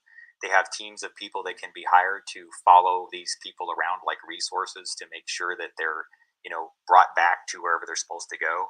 I don't think people understand the dynamic of how powerful some of these networks are that are controlling people, specifically to extract energy. That is kind of an unknown right now in a broad scale. Okay. So because I did an article recently about my cousin as a sports broadcaster, you know, she used this term, young controllable assets, when referring to an athlete on the radio. They were kind of going back and forth talking about this. And it kind of got me thinking a little bit about, you know, I made a point that, hey, can't we talk about an athlete with more respect? You know, so in all fairness to my cousin, I'll lay on my own sword here, and just for this, you know, using a metaphor, sorry. What I mean to say is that I'll at least apply the same logic to myself that I was going to apply to her. Because if I'm going to be fair, the same type of language, like young controllable assets, is oftentimes used in the pornography industry and adult films, right? There's sort of a language of disrespect that's just sort of accepted as normal, right? Whereas within athletes, we kind of, you know, elevate them. We talk about that they're warriors, they're, you know, all these great words of dignity, you know, to examine what they do and to describe what they do, and to elevate them in our society as these, you know, fierce, strong warriors. But you know, it's like we have this language of violence when we're discussing people that do, you know, place themselves at the same level of risk within the sex industry. People that do adult films that have a very limited career durations, the same way as a professional athlete or a boxer.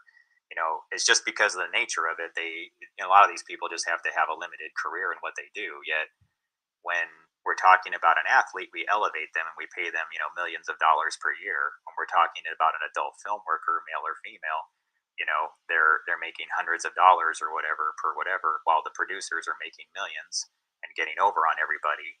And you understand how there's a sort of imbalance in the way that we sort of treat one group of people who are in sports of aggression, where people that are on the human sexual end of the spectrum of sharing their bodies or doing things that are pleasing or provide pleasure to one another, they try to almost go out of the way to reverse those things, to denigrate them, to place these people in cultures of degradation, when in all actuality, when you really compare these activities, why are we paying one group of people millions of dollars and then the other one gets paid $100 or a few $100s or whatever? You understand that?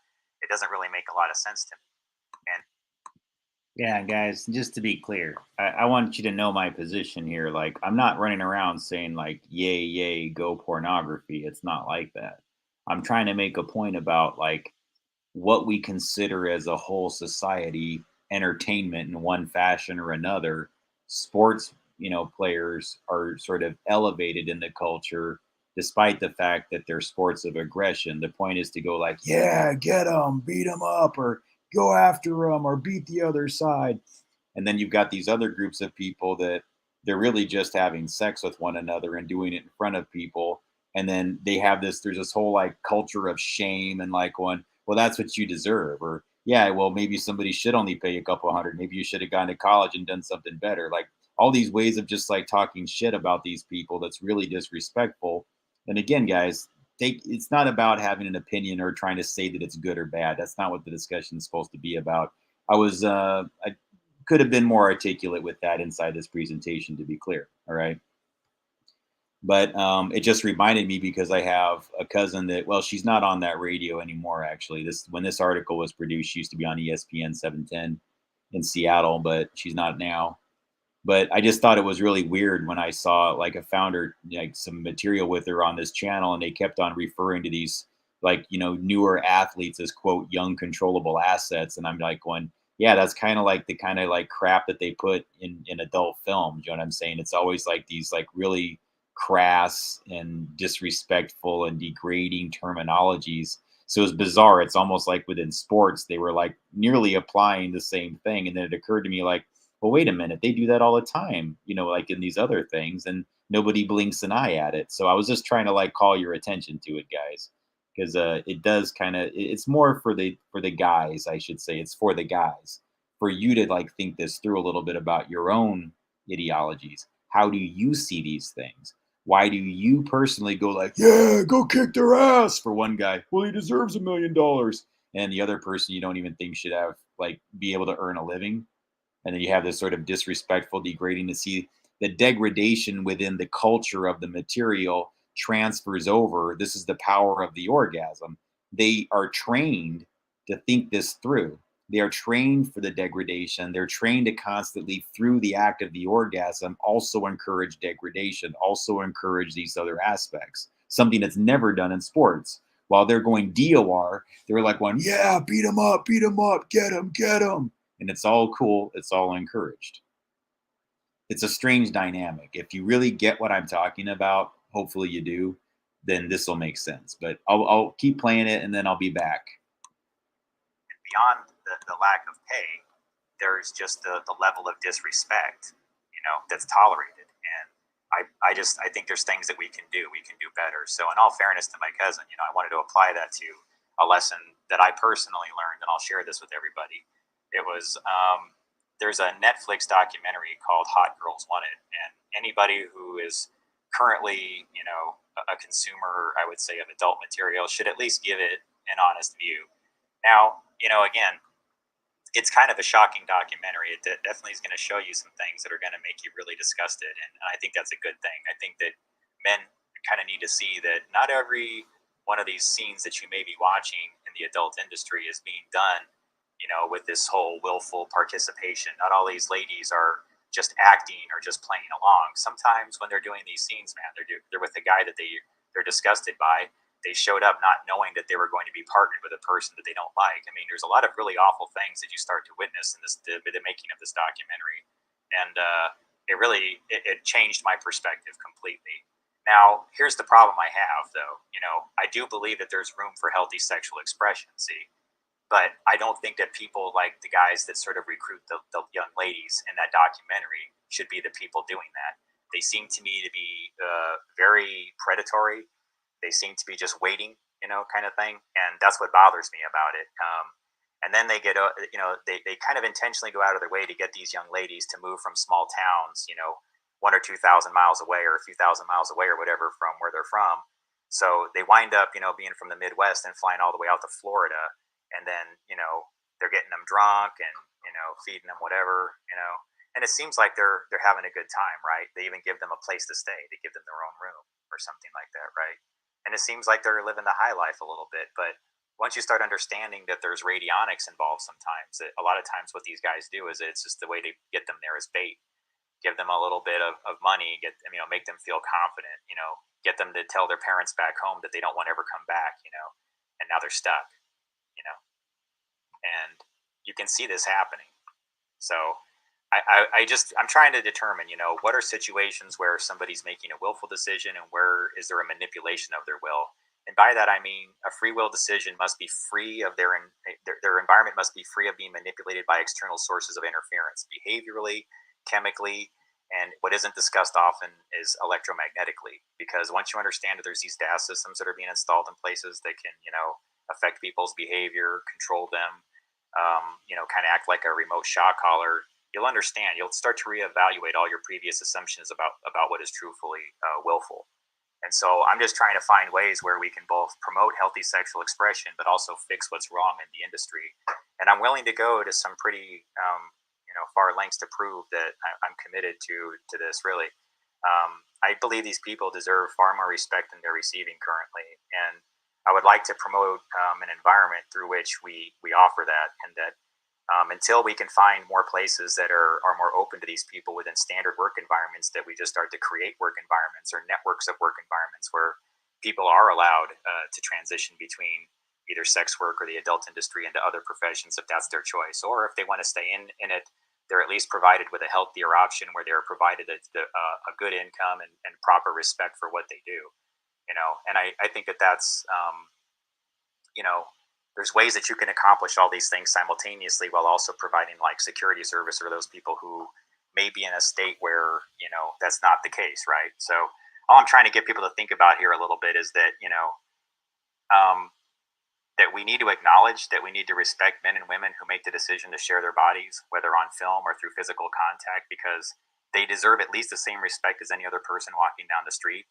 And beyond that, when you think about the types of risks they take to their body and their reputation, primarily because our culture is so flawed and judges people in ways that are very unfair and don't demonstrate, what individuals make as decisions themselves to contribute to this culture, perhaps we should give them, at least the same respect that we offer a boxer or a football player, somebody who takes multiple hits to the head, and then you pay them millions of dollars. And then if something happens to them, you feel sorry for them. Maybe we should feel that same degree of, respect for people who put themselves at risks to make people, to provide healthy sexual expression for people, and don't you think we can do better there too? So, you know, in all fairness to my cousin, can we do better in this industry as well? Not just in sports. Can we do better in the adult industry? Can we do better for our culture? You know. So I'm going to be providing some ideas on how we can do this. Just to be clear, it's not promoting an industry or even suggesting that these things are in and of themselves the healthiest things in the world. It's saying that if there's something that's there, like, can we agree that like maybe like something's a little bit twisted with the way we like elevate some people that are aggressive, and then the people that are just more like kind of being used are just allowed to be continue to be used. They don't really have a way out of it once they get into it. That's what this is about, guys. And if you read some of the slides in the article, you'll see quite a number of people that they in various states, some were coerced into doing it and others were completely okay. You could make arguments about why they were okay and say and psychologically examine them, but to me, that's not the point. If there's a few people out there that said they did it, they were fine with it, they didn't have any issues, they had a good experience, but once they were done, they wanted to go be like a nurse or a blood lab technician. Like one of them, I think, wanted to work. I can't remember. One of those articles was like going to work in a hospital, and she quit the industry and goes and gets all trained and everything like that. Does excellent in the courses. I mean, does everything right, goes to get a job, and then all it takes is, one of these nurses, male nurses going down the hallways going, I know who you are. And then the whisper campaign starts. And now this person finds that, well, their supervisor doesn't want to sign their paycheck because I don't approve of you. But you would never do that to a person that basically showed up to work and beat the crap out of somebody, like in a boxing ring, or their job was just to run up on somebody and go boom and grab the ball from them and take it away and go someplace else. I'm just asking you to like examine, like, you wouldn't deny that person a job. You'd probably be going like, wow, I've got the quarterback of this football team working in here. How awesome. It's this weird culture thing that we have going on. Things that like encourage violence or just encourage aggression, rah, rah, rah, go, go, go. Don't let anything slow you down. And then they corrupt everything that's sexual and then apply something super like beyond psychoenergetically, like anchoring to them to keep them in that loop of trauma. Because it's always about keeping people in that rage and aggression frequency, always lowering and degrading, you see. So I'm not encouraging more degradation or anything else like that. It's just saying, like, what do we do, folks, once we've accepted that this has affected people in various ways, where they were somebody who did that or some other form of it? What are we going to do as a culture here? It's just, again, guys, I wish I would have articulated better in this article, because I can see that, like, even when I'm reviewing it, I'm like, oh, wow, I didn't say that quite right. So not reverting anything, guys. It's just to help you understand, ladies and gentlemen. How we can both promote healthy sexual behaviors, a healthy culture where, people that are involved with these things are respected and given the dignity they deserve, but not allowing these spirit vampires to win, because there is kind of a science to what they do, and reversing it is pretty easy. But because what these people are doing is just trying to basically reverse nature, they're just trying to hold it up, slow it down, and we just need to respect and love one another in a respectful environment that provides appropriate levels of respect to the men and women who have placed themselves at risk to promote healthy sexual expression in our culture. And just for the record, I personally define that as consenting, non-coerced, and between adults. Very important. Okay. So I will be looking to form some partnerships, because I see enormous potential for employment opportunities for people currently in these industries who are in sex work or in the adult film industry, who also want to explore more healing modes of like positive orgone radiation spectrums, because you need to have people that are very open-minded and that don't mind discussing things involving human sexuality, both participating in testing potentially, as well as people who would like to be involved with the testing, because you need to be in an environment where everybody's accepting and not judgmental.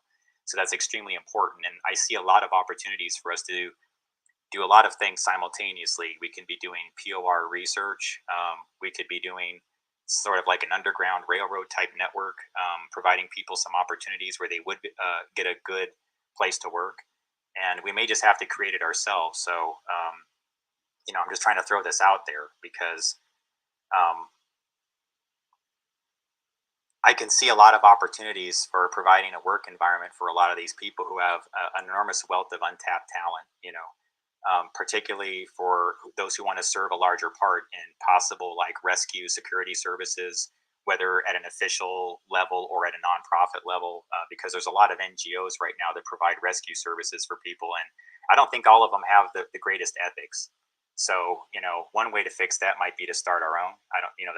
I kind of prefer things that are a little bit different than that. But, I'm just trying to think of in terms of why are these things entrusted to people that don't seem to be doing it the right way, So what better group of people to do that than somebody that's from these industries, especially when it comes to data analysis. And I just throw this out there for our government too, before you start, you need to think about the type of work environment you can provide for people who are from these industries, especially when it comes to data analysis, because the methodologies for people doing dark web type activity and things like that are becoming sophisticated now, and it's becoming increasingly difficult to determine what's real from what's fake. And sometimes data analysts who have a background in sex work or in the adult film industry would be your go-to people if you're really looking for data analysts and people that can decipher what's real from what's fake. And you really need to take that into consideration, because I think right now you have a huge security gap because you're trusting a lot of people that have only proven that they have such a lack of experience, or that they're not willing to discuss openly the truth about their experience in all actuality. And those are the only ones you'll hire for groups like the NSA and for security services. So you should at least investigate potentially at a contract level, reaching out to some of these other groups. Again, guys, it's more of a provocation. I'm not really serious about that. Do you understand that? Like, I don't want these folks joining the NSA and crap like that. But the point is like, you all got a bunch of people in there that really aren't doing the job. You don't seem to be caring, and you're letting a lot of things slip through the cracks, like by design. Now, I don't think that that's necessarily the greatest suggestion or anything else like that. I probably shouldn't have even put it in there as a provocation. Again, I did these articles about 4 years ago, so just wanted to clarify that. No, I don't think that the FBI or the NSA or anything like that is a good position for these folks.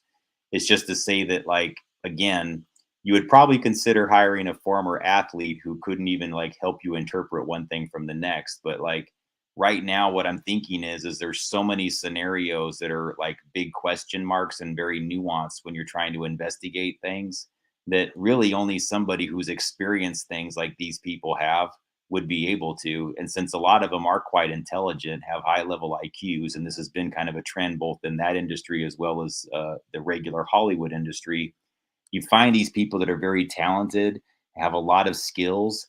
It's like somebody just knows when to get them just at the right time, steer them into one of these industries, and then all of their intellectual talents are completely thrown by the wayside in favor of either, like, Jane Mansfield was an incredibly intelligent woman, Marilyn Monroe was an incredibly intelligent woman. And then on the flip side to that, within these industries, you have some really brilliant or intelligent women with they do have the triple digit IQs, do know a lot of languages, but again, for some strange reason, somebody just knew to be like, nah, maybe you should do this instead. They're like, yeah, but I was going to study the brainwave patterns of dolphins.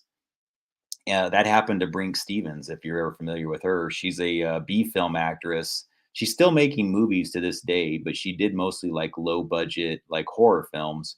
And I saw her like an old episode of the, what is it, Joe Bob Briggs. He does great like horror and TNA kind of, mostly horror is his genre, but he does really funny, like in examinations of horror films, and brings on different people from B films and interviews them. And I saw an interview with Brink Stevens and Joe Bob Briggs where she tells him like, well, I was going to college when I first got into making these movies, and these are things like Slumber Party Massacre and Creepazoids from Outer Space Part 5. I mean, really garbage movies, right? but she was going to be doing something. She was actually in the middle of doing something that was highly intellectual, required a lot of brain processing. I mean, you have to be a very brilliant person to be studying the brainwave patterns of dolphins and things like that. And she was at a university and she was studying it, and they basically just shut her down. Like right at the beginning of her scholastic career, she was making all of these like discoveries about dolphins radio patterns and what they emit from, when they make sounds and sonic waves and whatever. And somebody, I think it was like it was because the research was close to like a military function. They just shut down everything that she did, and she basically had to leave the college. She got thrown out of her research project because when you begin studying ELF from dolphins, you start getting to things that involve radars that are used by these other groups. My gut tells me the university just discouraged it because her research probably would have suggested that those ELF waveforms that are used underwater affect, dolphin life and affect their ability to communicate back and forth. And then the people that know what that connection to dolphins really means, as far as how important it is for them to be sending those signals back and forth to our ecosystem, they will go, oh, well, you're an environmentalist that's trying to destroy, our ability to communicate ship to ship or something like that. It's that kind of thing. It becomes very political. And since the research is done at the universities, well, Brink Stevens was, again, I'm probably over explaining this, but she was out on her ass. And then, of course, somebody swoops in and goes, why don't you make these horror films? Yeah. Yeah. Just do some nudity. Yeah. Just play dumb, scream and whatever and things like that. It's going to be great. You're going to be in dozens and dozens of movies. And sure enough, she's been making movies consistently throughout the years. She was in quite a few of these B films, and all that research gone, done, no longer. I mean, again, what kind of innovations would Brink Stevens have come up with if she'd been left at the university? What I'm telling you guys is you're going to find this happens very frequently. And so if there's no pathway to say that, oh, just because you did this, well, I don't take you seriously to do that. You see the problem, guys? Because some of these people, they would be great to do these types of research things, or they would make a great analysis at a intelligence agency, or they would make a great enforcement officer of this, whatever, like if that's what they want to do. But they're cut off. You say, no, not you. You did this in your past, therefore we don't value you. But again, compare that to sports, where it'd be totally okay. Just think it through a little bit and you'll understand it. Groups, if we can form one, they might utilize these people's, skill sets on all levels. There's a lot of things that these people can offer. They don't even, it doesn't have to involve that either, guys. I'm just saying that's one way that if we're talking about how do we find transitionary methods, how do we promote healthy sexual expression, how do we fix what's wrong with the industry, make what's good better. And I think that especially things that involve POR research and orgone research are going to be huge behind this, because if you understand the problem right now is that we have an excess of DOR that's in our environment, and that one of the ways that we'll be able to fix this is by having a greater understanding of how orgone works. We really do need to have people that will understand this and be willing to work in a very open environment.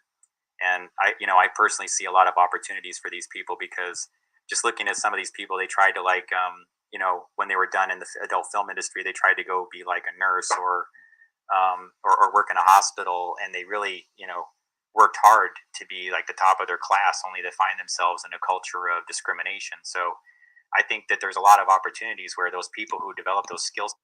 Hey, just really quick, I'll read this slide. It says, after a few years of saving money through feature dancing, Gage went to school to get her certification as a surgical tech, reaching the top of her class and logging double her required hours in the process.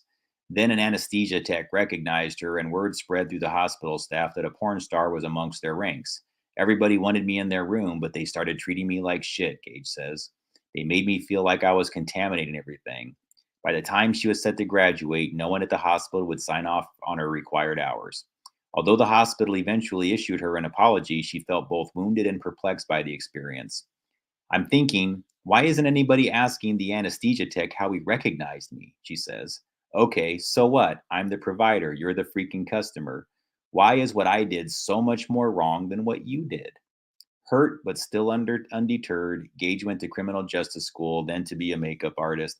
So again, I just wanted to read that part of the article so you kind of understand what was motivating me to talk about this. I was like, that's complete bullshit. That's so unfair. Why is she at this time where she was like decided to leave and just do something different with her life? Is she treated like garbage? Why is it allowed in our culture? You know, what did she do wrong compared to, if you believe that, compared to the guy that just like bashes in heads and beats people up as part of their sport? No, they're a warrior. But you know what? She's not. I don't know. I mean, think about it a little bit. Sets like in hospitals, especially where their skill set, like I don't know anything about those things. I'm trying to learn about, POR and DOR energy and how they interacts with blood and plasma levels. I don't understand those things. So there's a lot of people out there that really are just looking for somebody to show them the appropriate levels of dignity and respect, and that they deserve. They deserve it, and they should expect it. And we need to promote all the people that are promoting it healthily, and also address all the issues where it's not being done that way. And I think that the POR research and integrating other ways of exploring sexual expression into POR research is probably one of the keys. And I see a lot of opportunities for people that have been in these industries to transition into this research, for a lot of different things where people would be sharing their skill sets. And I just see a lot of opportunities here personally. So, okay, I talk about Hedy Lamarr and how. All right. So if anybody has any questions, let me know now. I'm going to go ahead and play the Hedy Lamarr story here. It's not very long, but I do think this is worth showing you because this is more what I just talked about. This is sort of the flip side to it. Hedy Lamarr, and I'll talk. The article tells you guys, but you should know her story. She invented quite a few things that we all use today. She had an invention that is called spread spectrum technology. It's used in pretty much every smartphone that's it's in existence. I don't think you can buy a smartphone that doesn't use Hedy Lamarr's invention. And treated very similarly, did a lot for her country, was exploited from day one, was used and lied to by Hollywood producers and treated like garbage. And then at the end of this, even though she was very good for America, raised all kinds of money through her activities promoting what was it, the GI Bills? I think that's what it was. She just raised all this money for the government during the war era, and at the end of it all, she kind of got discarded and thrown out. So again, how do we prevent these types of things from happening and everything? That's kind of what the themes of the parts 3 and 4 are. Is energetic manipulation and how do we change the culture to just rise above all this? Oh, she's an example, I think, of both the way that archaeometry works in relation to bioplasma, and it's also sort of a social lesson in how we've historically, treated some of our more brilliant inventors and people who kind of dared to step out of social conventions and put themselves out there. So I wanted to highlight this person in particular because she was both a brilliant inventor, inventing a form of frequency hopping that's used in most wireless communications today, something I'm familiar with from my wireless industry experience, and I'll expand on that in a little bit. And she was also one of the earliest recorded forms of human sexuality expressed or recorded and played back on film, with the film Ecstasy that was released in 1933, which I believe has a connection to how her invention manifested and still continues to work today. And I think this will tie into the principles of the golden ratio, pi, the Fibonacci sequence, and how those numeric elements and mathematics, scientific elements, are used as everyday things that everybody practices that are used as archaeometry to bind to etheric energy, which falls within that POR, positive orgone, and DOR, deadly orgone radiation spectrum. So, sexual energy and the POR spectrum in particular, I think are going to play a lot into this storyline as far as what has made this invention continue on, and part of how it actually manifested into being. But Getting to Hedy Lamarr, she was born Hedwig Eva Marie Kiesler. She's was born in Austria. Her early film career started in Czechoslovakia and German cinema, including the film Ecstasy. It was one of the earliest examples of nudity and sex filmed in early cinema. So I'm not trying to take away from any of the artistic integrity of the work. I haven't seen it myself just because I read about the making of the scene and just seemed to disagree with it. So I decided not to watch it. But the point is that a lot of people have seen it. And if you think it through, it was probably one of the very earliest forms of adult cinema that existed. So as a result, there was very few clips that were like it, meaning there was very few times where they had actually filmed the sexual act or nudity. And so thus it was probably one of the only forms of inspiration that was available to men at the time that was motion picture. So I thought that was worth mentioning in relation to the discussion. If we're going to have a frank discussion about bioplasma, how that feeds into manifest energy, how Wilhelm Reich's research involving the human orgasm, and how that feeds into the POR, positive orgone or deadly orgone spectrum. It's worth discussing because of the way that film works in rotation and how that feeds into the golden ratio and Fibonacci sequence. So the point is that the film's nude scenes, I'm going to read from an article here. The film's nude scenes created a sensation all over the world. The scenes, very tame by today's standards, caused the film to be banned by the U.S. government at the time. Hedy soon married Fritz Mandl, a munitions manufacturer and a prominent Austro-fascist, not the same as a Nazi, but pretty close. He attempted to buy all the prints of ecstasy he could lay his hands on. Italy's dictator, Benito Mussolini, had a copy but refused to sell it to Mandl. But to no avail, there are prints floating around the world today. The notoriety of the film brought Hollywood to her door. She was brought to the attention of MGM mogul Louis B. Mayer, who signed her to a contract. He was a notorious prude when it came to the studio's films. He signed her against his better judgment, but the money he knew her notoriety would bring in the studio overrode any moral concerns he may have had. However, he insisted she changed her name and make good, wholesome films. So I thought that was kind of worth mentioning, because it's kind of a strange dynamic where this, MGM studio is obviously riding off of her notoriety from appearing nude in one of the earliest nude scenes. Yet he wants her, to sign some sort of moral clause promising not to do that again, knowing full and well that the whole reason why he signed her is not just because of her talent, but to exploit that scene, you see, in her notoriety. So it's worth mentioning.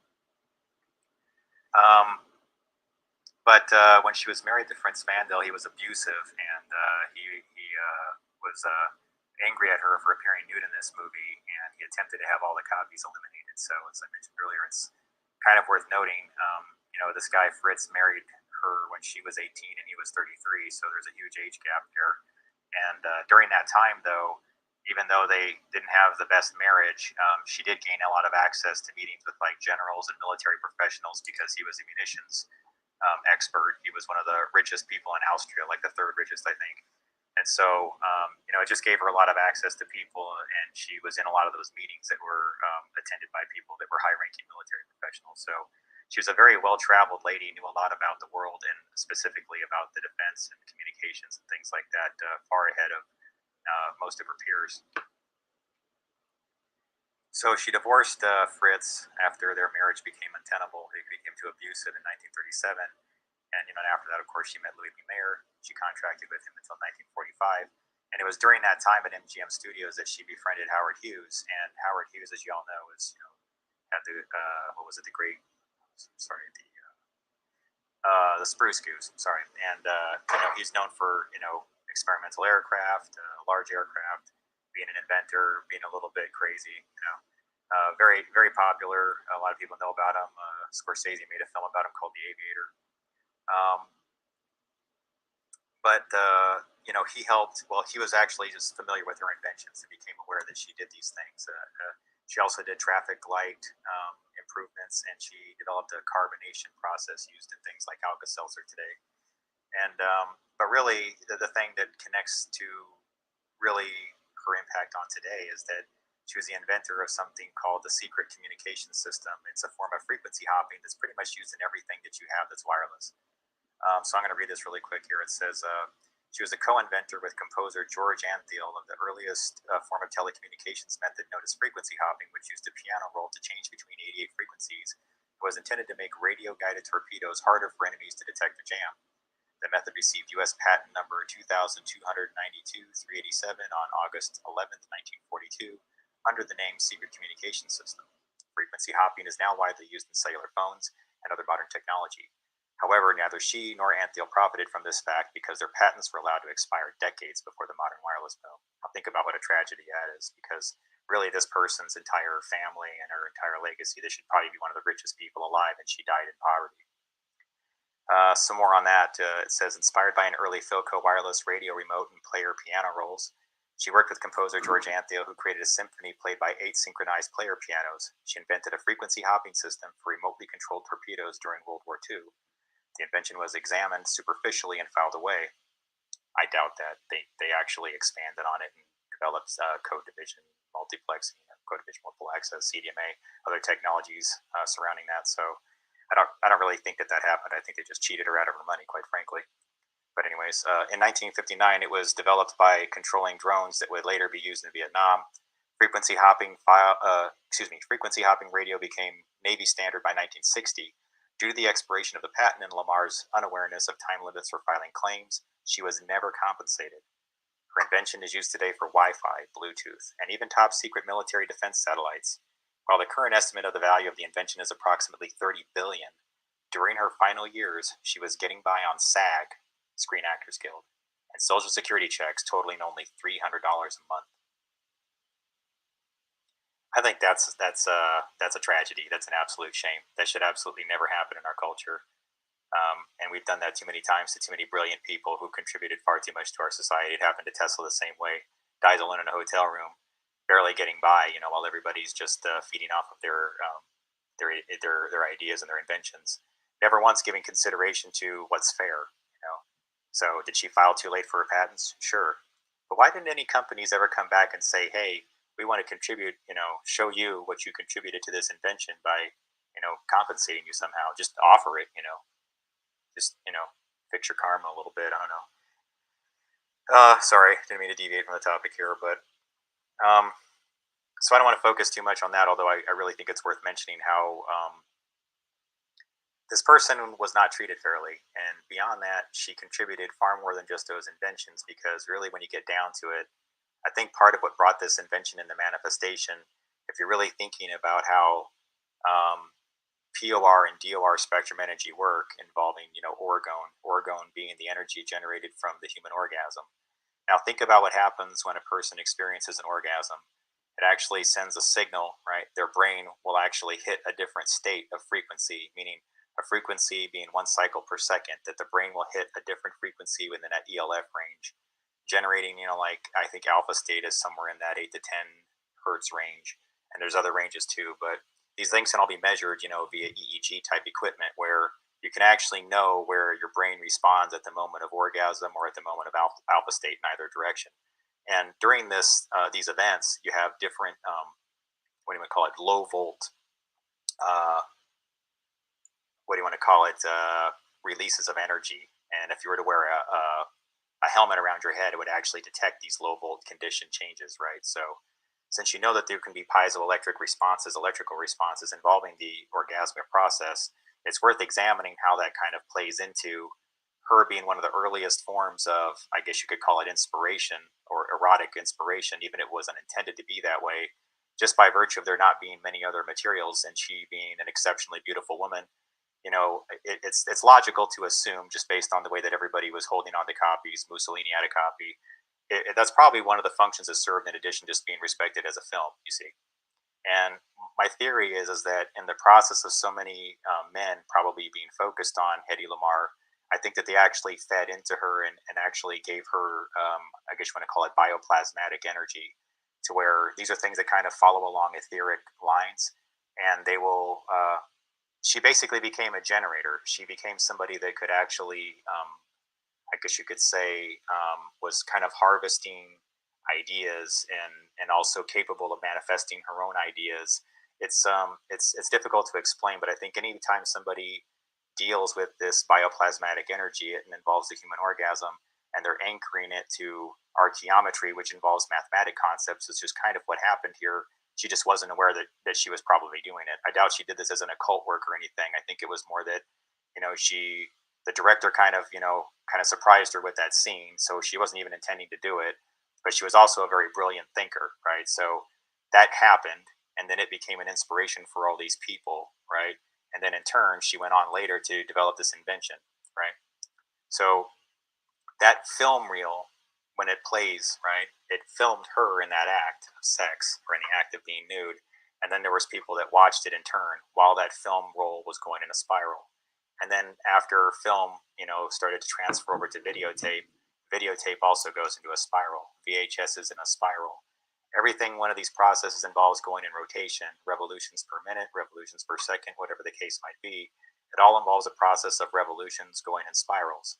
But we know that the spiral is infinite, but the processes that are involved with these medias are not infinite. They stop at a certain point. So really what you're doing by playing reels, whether it be celluloid or videotape, phonograph records, whatever the case might be, is through the archaeometry, they're tapping into the Fibonacci sequence, the golden spiral, and they can actually bring inventions and ideologies and other things, whatever it might be, into manifestation.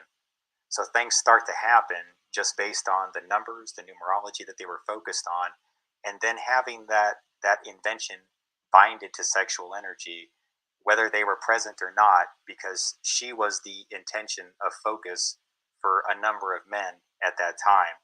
So in turn, it feeds into the bioplasmatic, I guess you could call it, grid energy. Does this all start to make sense as to why there's a bioenergetic grid and how that kind of connects to some of these other things we've been talking about with archaeometry and potential bioenergetic devices? Because this is kind of the way I think it's working, right? And when you really get down to it,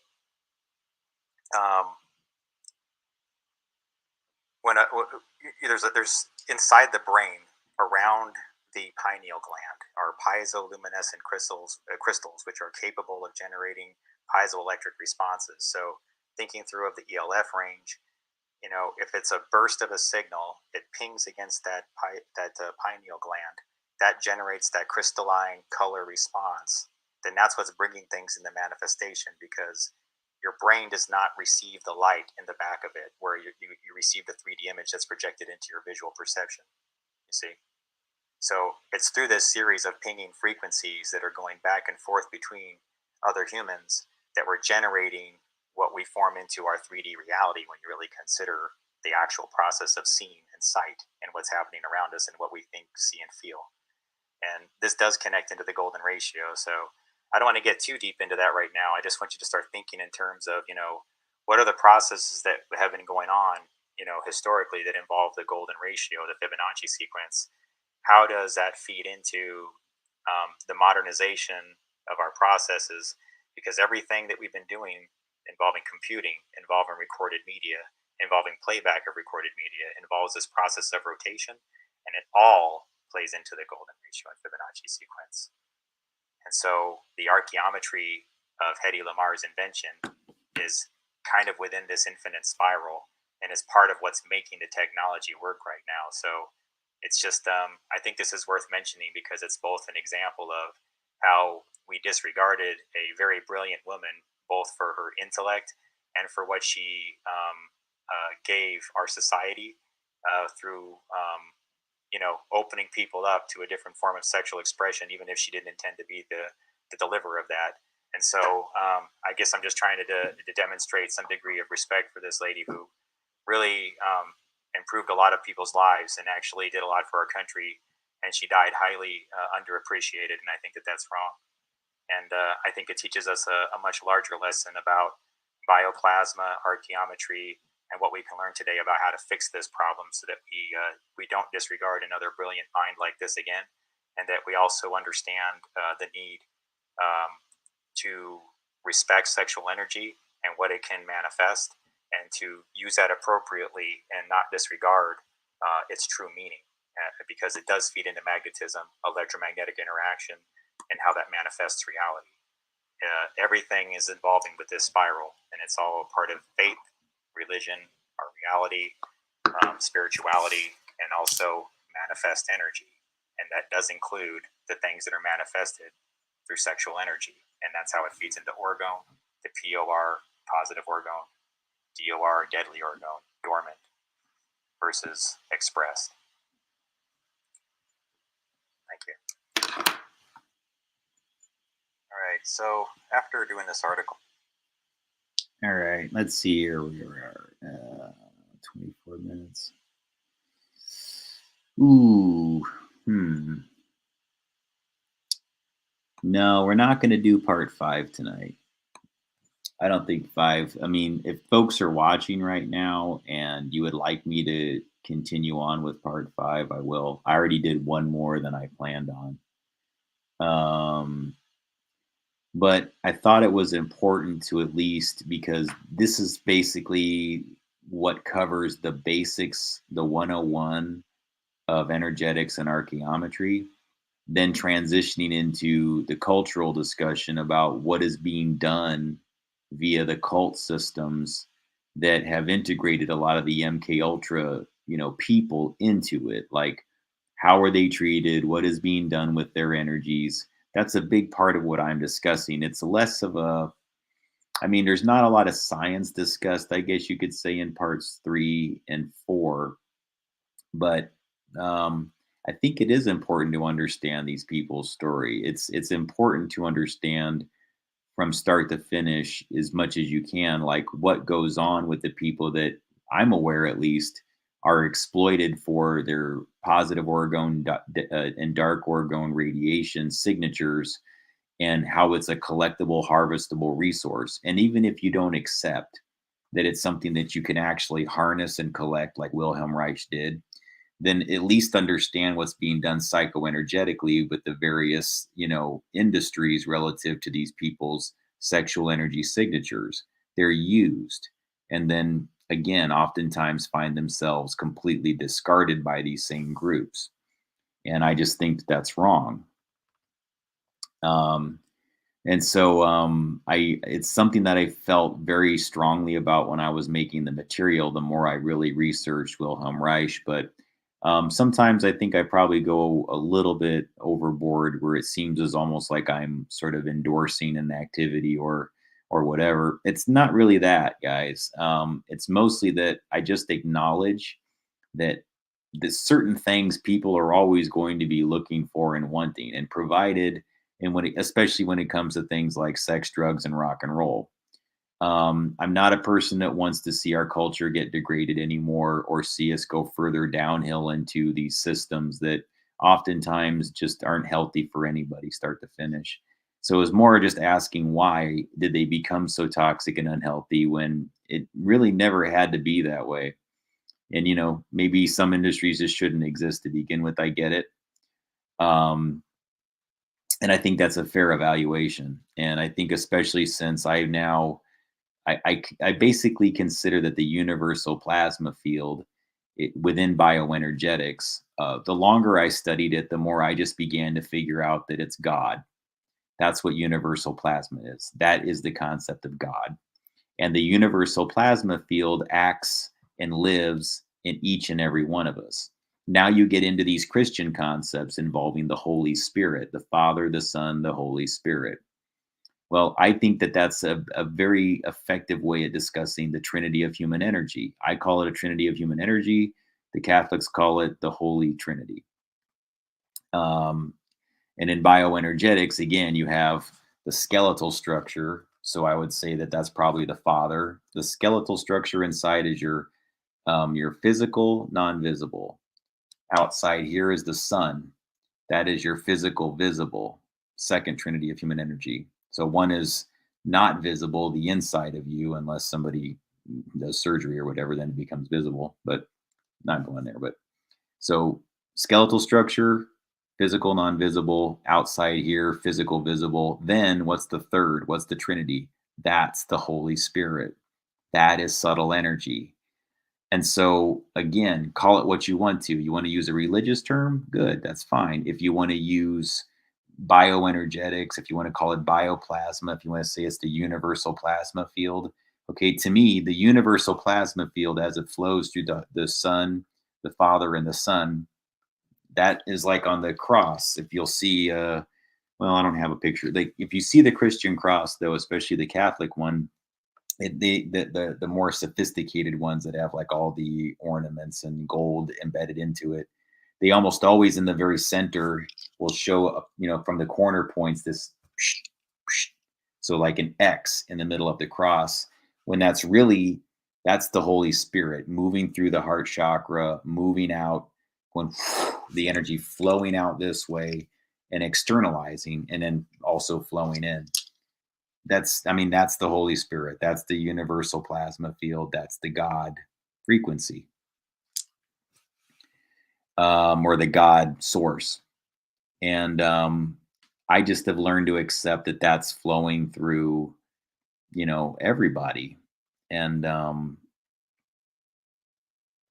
I personally am just not in a state where I feel like,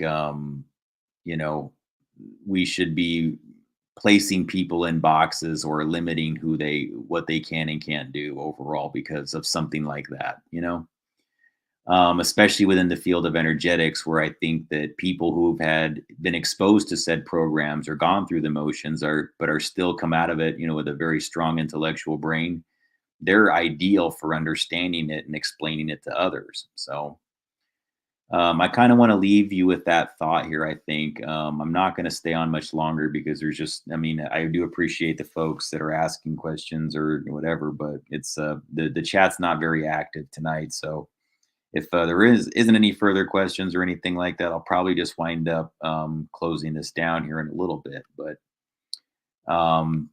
again, folks, I could always, the channel, like I have some equipment needs, things like that, paying the monthly bills for this streaming software, for example, and just, just the basics, guys.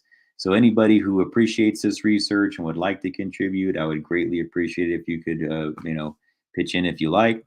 That'd be great. The details are in the description below, or you can find them in the chat section here as well. If you're interested in further conversations or consulting or anything else like that, my email is also in there. You can find all those details there. And I just want to end on that. I really appreciate your viewership and have a good night.